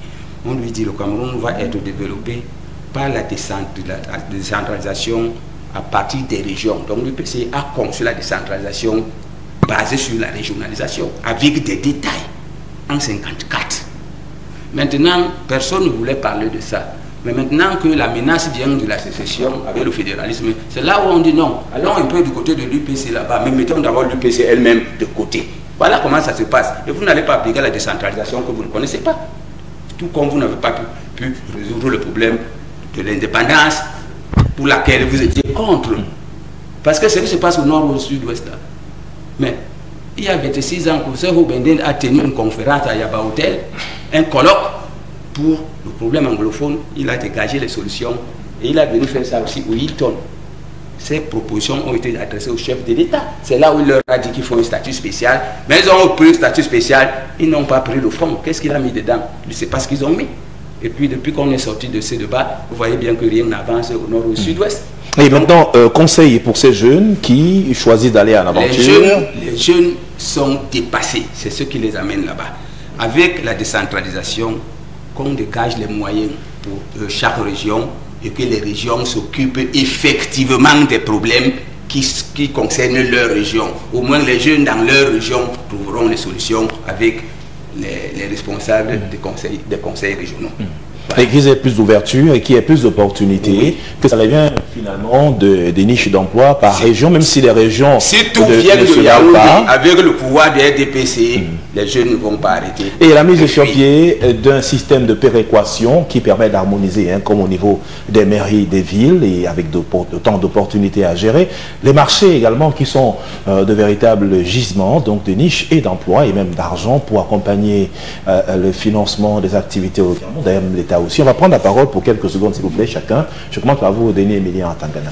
Enfin, je voudrais dire déjà que rien ne justifie, peu importe l'état de pauvreté, tout ce qu'on peut mettre là-dedans, qu'un jeune prenne la voie de la mer, la voie de l'immigration clandestine. Rien ne peut justifier cela. On peut faire des critiques à l'État, on peut faire des observations, mais rien ne peut justifier qu'un jeune prenne la voie de l'immigration clandestine, parce qu'elle n'est pas différente d'adhérer dans un groupe. Mais Denis, il n'est pas formé, il n'a pas d'argent, il n'a pas d'emploi, il estime qu'il est jeune de la force. Il faut qu'on se comprenne. J'ai dit, un jeune qui prend la voie de l'immigration clandestine n'est pas différent d'un jeune qui part rejoindre un groupe armé comme Boko Haram. Rien, rien. Parce que peu importe ce qu'on peut dire, il y a quand même des choses qu'on peut faire dans ce pays. Merci. Maintenant, moi je dis, nous, le FDC, nous sommes un parti républicain qui sait faire la part des choses. Maintenant, lorsque nous, on propose comme solution pour régler cette question, donner les moyens aux communes et aux régions, c'est justement parce qu'on est conscient du fait que depuis 60 ans, dans ce pays, l'État central gère de façon solitaire l'essentiel des recettes du budget de ce pays sans qu'on ne voit ce que cela rapporte aux citoyens lambda, aux jeunes qui au village, aux jeunes qui au quartier. Mais ce qu'on constate, c'est que lorsqu'on intègre la fonction publique, à peine quelques années, on a une grosse voiture, on a des grosses maisons, on a l'impression que le développement du Cameroun se réduit aux investissements des fonctionnaires et quelques personnes. Parce que le directeur de publication, Jules Touskaba, on peut dire que c'est des miraculés qui sortent du secteur privé, ils s'en sortent dans une entreprise. Parce que je sais que ce n'est pas évident de construire une entreprise de presse dans ce pays. Et la politique du FDC alors, pour nous, au niveau du FDC... Au niveau de la jeunesse, en quelques secondes, s'il vous plaît. Pour nous, au niveau du FDC, nous pensons que pour régler les questions de manière essentielle, il faut que l'État central conserve 40% du budget des recettes de ce pays, octroie 30% de recettes aux régions et 30% de recettes au niveau des communes. Si vous avez une commune, par exemple, qui a 15 milliards de budget, je vous assure qu'une commune comme Monatélé, avec 15 milliards de budget, ça règle à moins de 2 ans. Une commune comme ça, comme Bikok, ça règle à moins de 2 ans toutes les questions d'eau. Des questions d'eau. Ça crée de l'emploi, ça crée des ressources, ça crée des richesses. Donc, l'État du Cameroun, pour le moment, a pratiquement 5 000 milliards de budget. Alors, si on prend 40% des recettes, ça veut dire qu'on laisse aux fonctionnaires de l'État central 2 000 milliards. Ils sont libres de faire des séminaires sur séminaires, des missions partout où ils veulent faire. Mais qu'on prenne les 3 milliards restants, on donne 1500 milliards au niveau des régions et 1500 milliards au niveau des communes. Je vous assure, c'est la seule solution qui nous permettra de construire un véritable développement local. Parce que nous, au niveau du FDC, nous pensons que la décentralisation consiste à construire localement les conditions d'épanouissement qui donnent envie de vivre dans les villages et dans nos communes. Merci, c'est noté. Bossingaba. qu'on évolue. Donc, proposition de solution pour aider cette jeunesse à sortir de ces difficultés. Est-ce que les jeunes doivent continuer à croire en l'État, malgré les dysfonctionnements qui peuvent exister, mais que l'État va créer davantage des opportunités pour encadrer la jeunesse camerounaise? Je reconnais que les opportunités actuelles ne répondent pas, autant pour moi, aux besoins importants. Mais disons-le, le président Emilien l'a dit, rien ne justifie que nos frères et sœurs aillent de l'autre côté de façon clandestine. Maintenant, je crois que en attendant que ces opportunités se multiplient davantage et que les pouvoirs publics puissent à leur niveau résoudre le problème. Créer des cadres d'incitation. Hein. D'autres cadres, parce qu'il y en a déjà, d'autres cadres, la précision en vaut la peine, il y en a déjà, donc créer d'autres cadres. Dire à nos cadets, à nos aînés, à ceux qui sont qui ont besoin d'emploi, qui veulent réussir, associons-nous, trouvons des solutions communes entre nous jeunes. Vous allez observer quelque chose, et je suis par là, monsieur Ekan a peut-être que je ne partageais pas tous ses points de vue, mais il a dit quelque chose assez fondamental au cours de l'émission, c'est que certains ne pensent pas à l'union des forces. L'union des forces est importante. Si monsieur Ekan a une poissonnerie, il est propriétaire d'une poissonnerie, moi à côté je ne devais pas chercher à développer des mini-poissonneries, je viens m'associer à monsieur Ekan, on crée une grande poissonnerie qui pourra donc attirer d'autres personnes et je deviens actionnaire dans cette poissonnerie et nous partageons ensemble les bénéfices. J'ai pris le cas de la poissonnerie, j'aurais pu prendre le cas d'une plantation, j'aurais pu prendre le cas. Donc, fédérons nos efforts, ne cherchons pas tous à être des manias d'un domaine X ou Y. Associons-nous, devenons partenaires et on va réussir ensemble. Merci. En tout cas, c'est cette force centrifuge qui a attendu pour le Cameroun pour aider. Le tout n'est pas seulement de porter critique sur les actions menées par le gouvernement de la République, mais que la plus-value qui soit celle du secteur privé soit une plus-value franche et qu'elle soit véritablement compréhensive des enjeux, parce que l'État répond aux besoins sur le plan national et international. Les opportunités forcément peuvent aider les uns et les autres à avancer dans leurs différentes initiatives. Merci de rester avec nous sur Cam10 TV.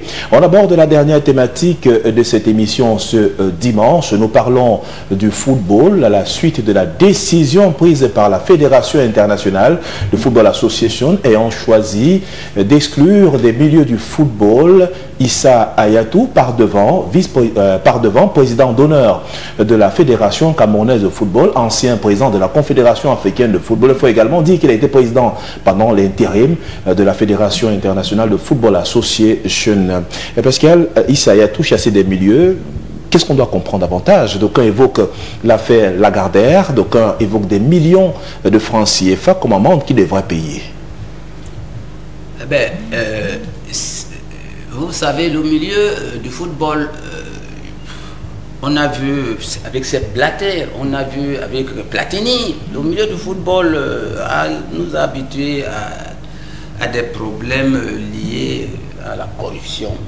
Et je crois que chaque fois qu'on a réussi à prouver qu'il y a un dirigeant qui est rentré en collision, enfin qui est corrompu, il est rentré dans des magouilles, la FIFA nous a habitués à des sanctions. Platini, par exemple, a été sanctionné, Sepp Blatter est parti. Et ici, Ayatou a été frappé de suspension, je crois qu'il a été suspendu pendant 1 an.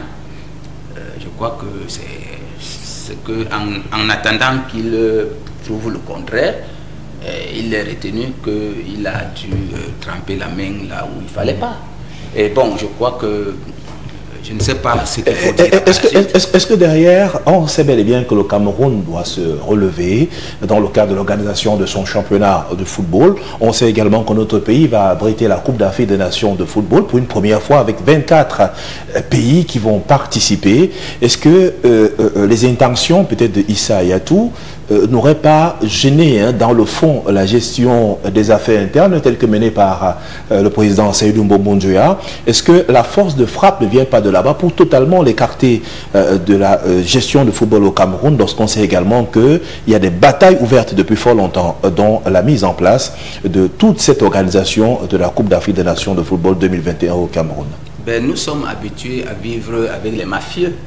On sait que c'est un milieu mafieux, le football camerounais. Donc moi, je ne sais pas si ça vient de là-bas, mais ils sont tous là. Vous voyez que notre football a plus de problèmes que l'UPC, n'est-ce pas? Il a plus de problèmes. À l'UPC, c'est les divisions. Ça, c'est l'UPC. Mais je demande, quand on va à l'Afrique à foot, c'est quoi là-bas? C'est encore l'UPC là-bas? Et ça fait combien d'années?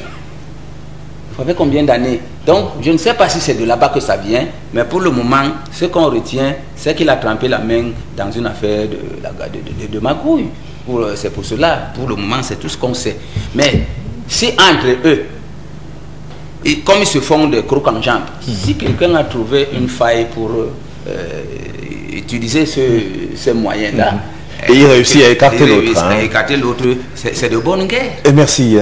Brice Ngaba, la sanction pour corruption, il est question pour Issa Hayatou, au-delà de quitter les milieux du football, il devra verser la somme de 19 millions de francs CFA. Vous êtes également dans les milieux sportifs. La semaine qui s'achève, votre journal, dans le quotidien, a parlé de cette actualité, là, en mettant au devant de la scène tout ce qu'il y a comme problème concernant cette censure. À votre avis, qu'est-ce qui se passe réellement à ce niveau? Bon, je ne dirais pas ce qui se passe, mais... vous avez une idée?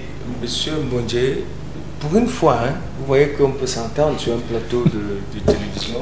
Pour une fois, avec monsieur Ekan, nous allons partager la même opinion. Le milieu sportif en général et celui du football en particulier est un milieu où règne la mafia. Vraiment, il faudrait que les gens soient quand même reconnaissants. Issa Hayatou arrive à la tête de la CAF en 1988. Il repart de là il y a 5 ans.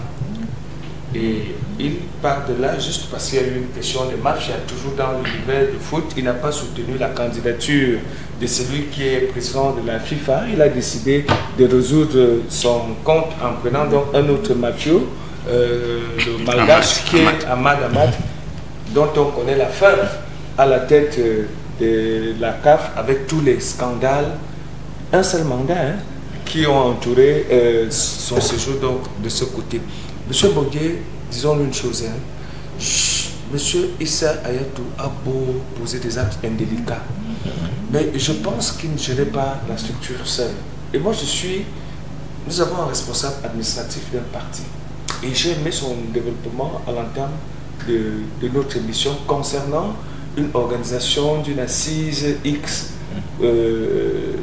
qui voulait impliquer le parti auquel lui il appartient. Il est secrétaire administratif, ça veut dire qu'il maîtrise ces questions-là. Donc Issa Hayatou ne peut pas être condamné seul, si tant il est vrai que au sein d'une structure comme celle-là, il n'est que le président, il y a des administratifs, il y a même des financiers autour de l'affaire.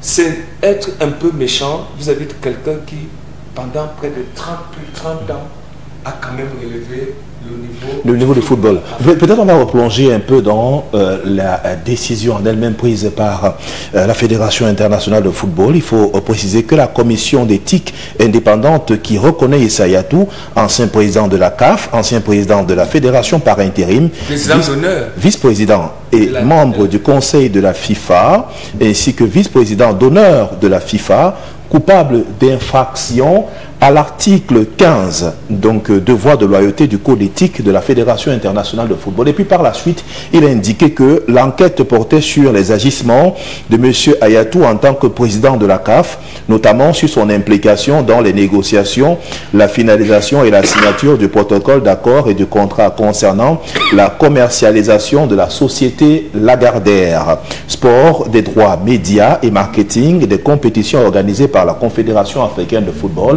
entre 2014 et 2017. Il faut également ajouter que dans cette décision consécutive à une longue audition, la Chambre de jugement a établi, sur la base des informations recueillies par la Chambre d'instruction, que M. Ayatou avait manqué à son devoir de loyauté dans le cadre de sa fonction de président de la Confédération africaine de football. Donc derrière cela, il y a beaucoup d'éléments qui sont dits, sauf si vous souhaitez chuter avant de donner la parole à Denis. C'est vrai que c'est délicat, c'est un compatriote qui est touché. Également, il a apporté de la plus-value dans la gestion du football depuis plusieurs décennies.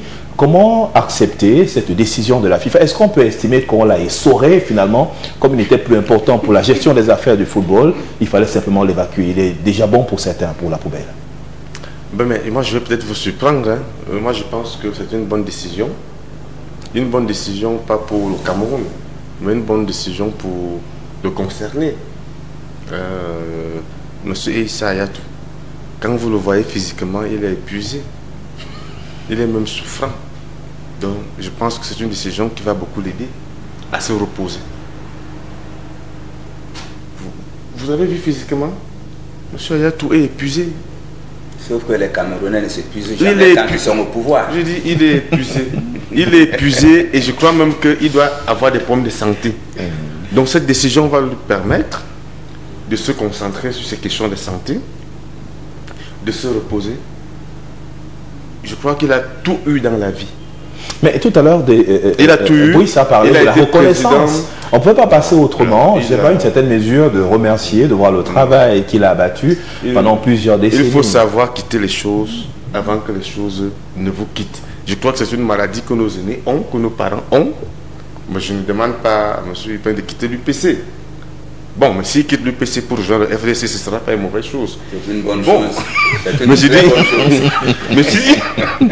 Mais j'ai dit... C'est une très bonne chose. Oui. Mais il faut savoir... Également, avant tout de suite, il faut savoir quitter les choses. Regardons un peu la chronologie. Regardons un peu la chronologie des événements. Au niveau de la Confédération africaine de football, il est encore candidat, malheureusement, il ne peut pas poursuivre. Il est, pendant une période, il a géré la FIFA, pendant la période transitoire, comme président par intérim. Il arrive au Cameroun, c'est difficile, il est engagé dans les milieux sportifs, mais la CAF ne le laisse pas, ne le quitte pas d'une seule semaine. Et puis par la suite, lorsqu'il va au niveau de la FECAFOOT, au moins là-bas, on essaye de sauver ce qui reste encore. On fait de lui président d'honneur de la Fédération camerounaise de football, mais à la dernière minute, c'est comme le dernier coup de massue qui arrive. La FIFA dit qu'il le football veut plutôt voir tout à côté. Je dis que c'est une bonne chose. Monsieur le président Ayatou est un homme fatigué. Je dis, il est souffrant. Mais il a l'expérience. Je dis, écoutez... Est-ce que ce n'est pas prémonitoire de dire qu'il est fatigué? Non, alors c'est encore l'expérience. Votre affaire de l'expérience, c'est ça même qui tue ce pays. Ceux qui sont au gouvernement, ceux qui gèrent ce pays depuis 40 ans, 60 ans, ils ont l'expérience. Ça nous a conduit où? L'expérience, ça nous a conduit où? Les jeunes sont au quartier. Les jeunes sont au quartier. Les jeunes sont au quartier. Les jeunes sont au quartier. Les jeunes sont au quartier. Vous ne voulez pas qu'ils aient l'expérience. Vous continuez à dire que les 60 ans en montant ont l'expérience alors qu'elles ne nous rapportent rien. La preuve, beaucoup de jeunes sont obligés de prendre la voie de la mer. Qu'est-ce que l'expérience nous rapporte? Elle ne nous rapporte rien. Elle est importante parce qu'on doit faire avec, c'est vrai. Mais il faut éviter de nous... Mais on peut estimer que ça nous apporte parce qu'on évite de tomber dans les mêmes travers, de reprendre les mêmes recommencer. Moi je vous dis, moi qui vous parle, moi je n'ai jamais fait un concours depuis que je suis né. Je n'ai jamais fait un dossier de recrutement dans une administration depuis que je suis né. Mais je n'ai pas eu besoin de prendre la voie de migration clandestine. J'ai choisi d'autres voies, j'ai fait mes études, parce que je pense que l'école n'est pas uniquement faite pour travailler à la fonction publique. Merci. Mais beaucoup de jeunes n'ont pas le même raisonnement. J'ai dit moi, je n'ai jamais fait un concours. C'est un exemple, on peut aller fouiller. Je n'ai jamais fait un concours, ni un dossier de recrutement depuis. Mais peut-être vous en ferez demain. Non, je n'ai pas exclu. Non, ce n'est plus à mon âge que je vais le faire. puisque je parviens à faire chauffer la marmite. Et je ne suis pas de ceux qui sont entrés en politique en disant que non, c'est pas parce que je n'ai pas eu de concours, je suis entré en politique par conviction. Et moi, je vous dis, pour l'ascension du président Ayatou, c'est une bonne chose pour lui, pour sa santé, pour son moral, pour sa quiétude. C'est noté. Ça va lui permettre d'aller se soigner, ça va lui permettre de se reposer. Non, il peut encore travailler. Et la preuve, hein, il était engagé parmi ceux qui pouvaient être l'amido à Garoua. Il avait le potentiel d'y être. On ne fait pas le bonheur de quelqu'un contre sa propre volonté. Très bien. Ok. Voilà, ce n'est pas, si ça lui faisait du bien, il démissionnerait. Bon, venant d'un ancien, ça ne me surprendrait pas. Ça ne peut pas surprendre parce que ici chez nous au Cameroun, quand on est au pouvoir, même à 103 ans, Moukete était encore là. Et je vous dis que là maintenant, il va être plus malade. Ça risque même de le précipiter. Parce que plus ils ont le pouvoir, plus ils sont en santé. Maintenant que vous lui enlevez le pouvoir et tout ça, vous voulez le précipiter et vous trouvez que c'est bien pour lui. Donc vous voulez faire son bonheur contre sa propre volonté. Permettez-moi de me rapprocher de lui. Je vais être son psychologue.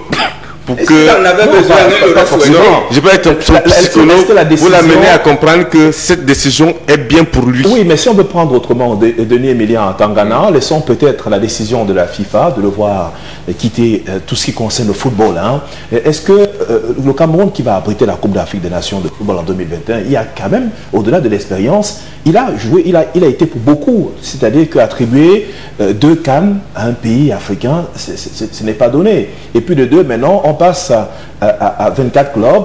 Il a beaucoup joué pour cela. Mais est-ce qu'on n'aurait pas souhaité le laisser partir progressivement sans qu'on ait ce genre de décision prise avec à la clé une sanction à hauteur de 19 millions de francs CFA pour corruption en plus à la dernière minute, au soir de sa carrière, au soir de tout ce qu'il a fait comme travail. Écoutez, parler de 19 millions à M.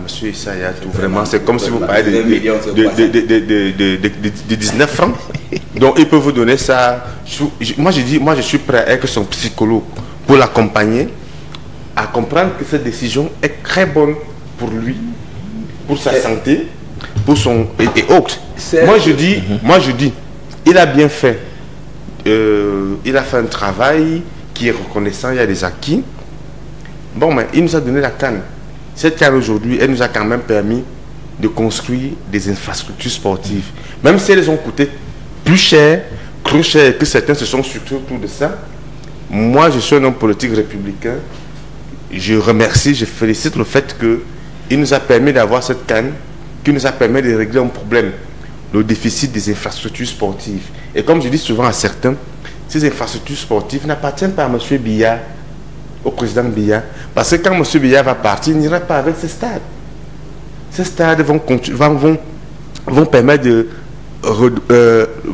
le mouvement sportif. Les jeunes vont trouver du travail, les mouvements du divertissement vont se faire au-delà du football. Donc pour moi c'est important. Et également c'est important de régler les problèmes du sport, du football camerounais. Je trouve qu'il a travaillé. Mais quand on a travaillé, il faut un temps pour se reposer. Et il n'a pas voulu se reposer. Et cette décision lui permet aujourd'hui de se reposer et de mieux s'occuper de lui-même. Parce que quand vous voyez M. Issa Hayatou, je vous assure, il est souffrant. Je vous assure, il est fatigué. Oui, c'est noté, Denis. Donc, cette décision, au-delà de tout, moi, je remercie cette commission qui nous permet aujourd'hui d'avoir un monsieur qui a beaucoup travaillé, qui a beaucoup donné, mais qui n'a pas compris que il faut savoir qui reste consultatif. Non, hein, il a beaucoup. En cas de souci. Attends, même lorsque vous êtes en retraite, on peut vous consulter. On peut vous consulter. C'est pour ça qu'on parle des officiers de réserve. Donc il doit comprendre qu'il est un officier de réserve. Lorsque la CAN va se faire, il sera invité. Mais il n'a plus besoin de faire des coups de fil, il n'a plus besoin, parce que c'est contre-productif pour son état de santé. Il est fatigué. Merci. Donc il faut qu'il se précipite comme ça vers... Non, vers le sépulcre. C'est la conception, c'est la conception du Cameroun. Je demande, pourquoi vous voulez absolument lui faire son bonheur contre sa propre volonté. Pourquoi? Mais jusqu'ici, on était d'accord sur tous les sujets. Hein. Non. Là, je suis un peu curieux. Non, là, on n'est pas content. On n'achète pas la conscience. Moi, je ne vous demande pas d'aller On n'est pas d'accord. Je ne vous demande pas à vous d'aller vous reposer. Mais je vous ai dit... Non, même si vous me demandez, je ne vais pas faire selon vous. Mais je vous ai dit... Je me coûte moi-même. Je vous ai dit que... Vous ne savez pas ce qui est important pour moi plus que moi-même. Si vous quittez l'UPC pour venir vous reposer, ça ne nous dérange pas du tout. Pas tout ça la fois. J'ai dit qu'on ne fait pas le bonheur de quelqu'un contre sa propre volonté. Pourquoi vous ne demandez pas à Paul Biya d'aller se reposer? Il est plus âgé. Hein? Peut-être que vous ne me lisez pas. Bon, donc... Vous ne me lisez pas. J'ai dit que quand j'ai écrit cela. J'ai fait des tribunes. Ici au Cameroun. Je suis même allé plus loin. Ce monsieur a bien travaillé, il a beaucoup travaillé. C'est clair. Et ce monsieur va la question, est-ce qu'il est suspendu pour un an? Il n'est pas suspendu à vie. Il faut qu'il se repose. Donc, moi, je crois qu'il a de la ressource. On doit se rapprocher de lui pour... Est-ce que ces décisions... Il a besoin de repos. Oui, Denis, on vous a compris. C'est un repos médical même. Pour vous, à un certain âge, il faut aller se reposer. On espère que vous allez être présent. Vous allez passer le témoin. Bien évidemment. Jusqu'à quel âge? Bien évidemment. Écoutez. À 70 ans, au moins 60 ans, vous passez le témoin. Non. Moi, j'ai la chance d'être entré en politique dans la vingtaine.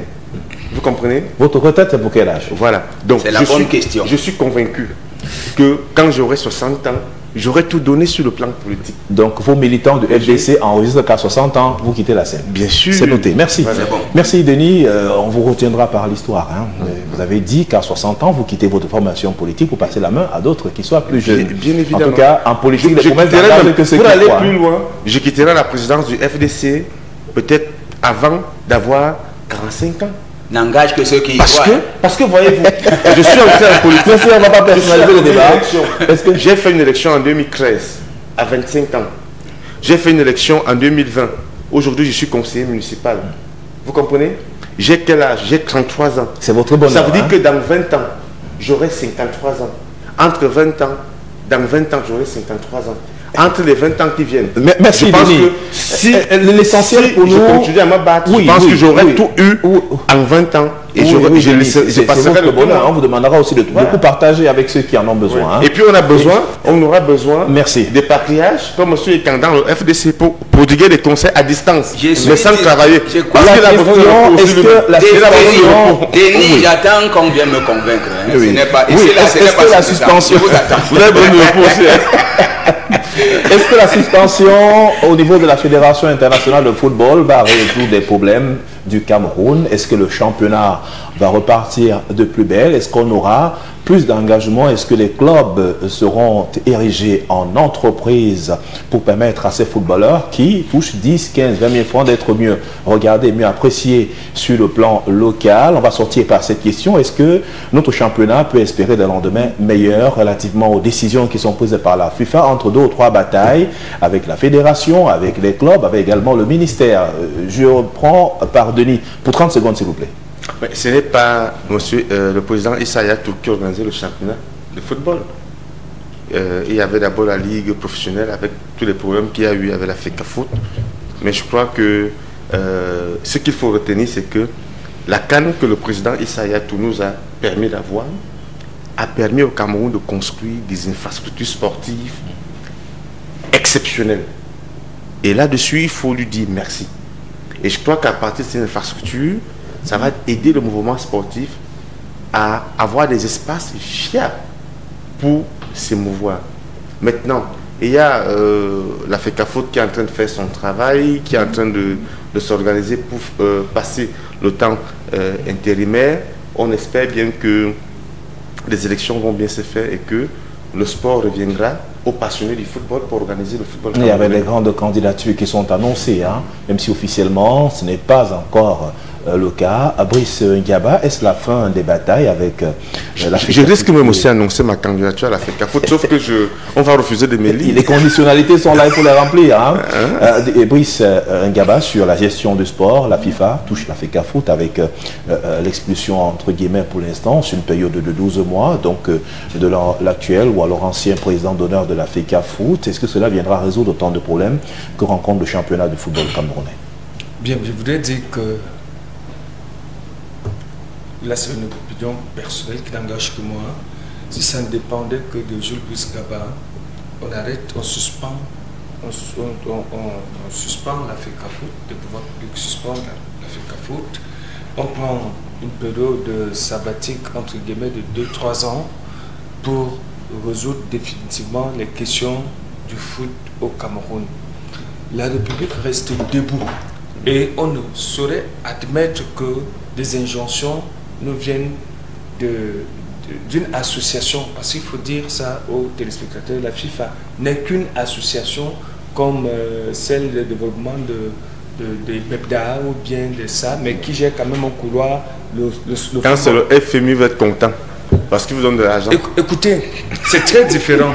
La différence ici, Monsieur Bondier, c'est que lorsque le ministre des Sports et de l'Éducation physique dit qu'il ne voudrait pas, pour des raisons ou pour bien d'autres, qu'il y ait un délit d'une assemblée générale, parce qu'il a quand même donné des consignes concernant quelque chose, vous brandissez les mafieux qui sont de l'autre côté de Tchinga, saisissent leurs amis de la CAF et de la FIFA pour brandir une menace concernant l'organisation d'une compétition au Cameroun. Mais lorsque ils ont besoin de l'argent, ils l'ont vers les caisses de l'État. Non, monsieur. Dites au ministre qu'on l'attend sur d'autres sujets. Qu'il nous finisse le complexe de Lembe. Et qu'il nous finisse le complexe de Lembe qui a déjà... Vous avez tant de pouvoir à la FIFA, à la CAF et à la FECAFOOT. Gérez donc les affaires de votre association comme se gèrent les associations normalement dans leur domaine. Que le ministre des Sports nous finisse d'abord le complexe de Lembe. Ne venez pas. Qui nous finisse ça. Vous ne pouvez pas me distraire, monsieur Milita. Qui nous finisse. Il a mieux à faire que d'aller s'intéresser sur l'affaire de la FECAFOOT pour lancer un quelconque championnat. L'État du Cameroun, le gouvernement n'était pas d'accord. Vous avez d'ailleurs suivi l'actualité autour de cette assemblée générale qui a pratiquement été imposée. Il est allé nous prendre un entraîneur inconnu qui vient signer un contrat avec les babouches au pied. Concernant le foot et concernant la question que vous m'avez posée, tant que les dissensions entre le ministère de tutelle, qui est le ministère des Sports et de l'Éducation physique, qui coordonne toute activité sportive dans notre pays, vont exister avec la Fédération camerounaise de football, il n'y aura pas de championnat sérieux. Vous verrez que l'Assemblée générale a abouti à l'élaboration de certains textes et à la fin, des personnes seront élues de part et d'autre et vous allez voir qu'il y aura un camp qui va naître en face pour contester ce qui a été fait. Ça sera l'éternel au commencement et ce n'est pas bien pour les footballeurs qui en pâtissent. Merci. On va sortir de cette question de football avec vous. C'est vrai que depuis quelque temps, les jeunes Camerounais voudraient refaire davantage confiance au football. On a ces équipes qui se battent. Est-ce que ce n'est pas l'argent qu'engendre le football, notamment ces fonds qui sont débloqués par la FIFA, qui sont adressés aux différentes fédérations, mais qui passent par parfois des ministères, et un argent qui est finalement géré pour le cas du Cameroun par la Ligue de football professionnel. Est-ce que finalement on ne se bat pas pour cet argent, sans oublier que ceux à qui cet argent est destiné n'en bénéficient pas beaucoup, c'est-à-dire les sportifs, les joueurs, ceux qui sont sur les aires de jeu? Comment devrait-on harmoniser à l'avenir les relations entre toutes les entités qui rentrent dans la gestion du football au Cameroun et qu'il n'y ait pas autant d'injonctions, autant de remarques de la part de la Fédération internationale de football en soulignant les batailles ne sont pas encore finies au niveau du TAS pour ce qui concerne le football camerounais? Bien. Quand on regarde par exemple la délégation du Cameroun qui est allée accompagner nos athlètes à Tokyo, si on a 11 athlètes à Tokyo, on a 27 encadreurs. Vous voyez ça? 11 athlètes, 27 encadreurs. Ça ne vous dit rien? Du ministère. Du ministère. Ça ne vous dit rien? Voilà comment fonctionne le Cameroun avec le RDPC. Donc, c'est l'argent qui est au bout du compte. Les gens se partagent de l'argent. Au lieu d'avoir 11 athlètes et 3 encadreurs, les encadreurs sont même plus nombreux que les athlètes eux-mêmes. Voilà la réalité. Et comment vous pensez que nous pouvons avoir, voilà, le football, c'est au moins avec le football, tout le Camerounais se sentent Camerounais, se sentent frères. Mais même ça, le gouvernement qui est spécialiste des divisions à diviser. Merci. Rien ne peut marcher avec ces gens qui sont là au pouvoir. Merci. Qui sont faits pour diviser. C'est le Cameroun qui reste uni dans sa diversité et les Camerounais qui doivent également profiter de toutes les opportunités qu'offre l'État. Nous sommes de tout cœur avec toute l'opposition. C'est vrai qu'on sent des fâcheries à tous les niveaux, mais il faut qu'il y ait cette concordance, cette jonction d'abord au niveau de l'opposition camerounaise et ensuite que cette opposition porte de manière assez forte les critiques tout près du gouvernement pour qu'il y ait véritablement un espace de travail et que le mot opposition progressivement disparaisse du langage des Camerounais. On aurait souhaité avoir des courants politiques aussi au Cameroun pour qu'on défende des idéaux qui soient assez concrets pour l'évolution de notre pays. Merci, chers panélistes, d'avoir été là ce dimanche. Denis Emilien Tangana, merci pour cette participation. Je souligne que vous êtes le président national du Front des démocrates camerounais, parti politique dans notre pays. Merci. Merci également à Brice Ngaba, directeur de publication du quotidien Le Quotidien, également d'autres quotidiens en publication au Cameroun, parmi lesquels le Pélican, en fait d'autres journaux qui paraissent. Merci d'avoir été là ce dimanche. C'était un plaisir et je répondrai dorénavant à toutes vos invitations. Merci bien pour cette contribution. Pascal Ekan, vous êtes secrétaire administratif au niveau de l'Union des populations du Cameroun. C'est quelle tendance? Donnez celle que vous voulez. Merci bien, c'était un plaisir pour nous d'avoir échangé avec tous nos invités. Nous vous donnons rendez-vous dimanche prochain, mais en attendant, prenez le rendez-vous de la rediffusion de cette émission ce soir lorsqu'il sera à 21 h sur les antennes de Cam10 Télévision, émettant depuis la capitale politique du Cameroun à Yaoundé, précisément au quartier Kondengui. Bon dimanche à toutes et à tous et surtout, excellent début de semaine et soyez les plus bénis, disons-le ainsi. Bon dimanche à tous, au revoir.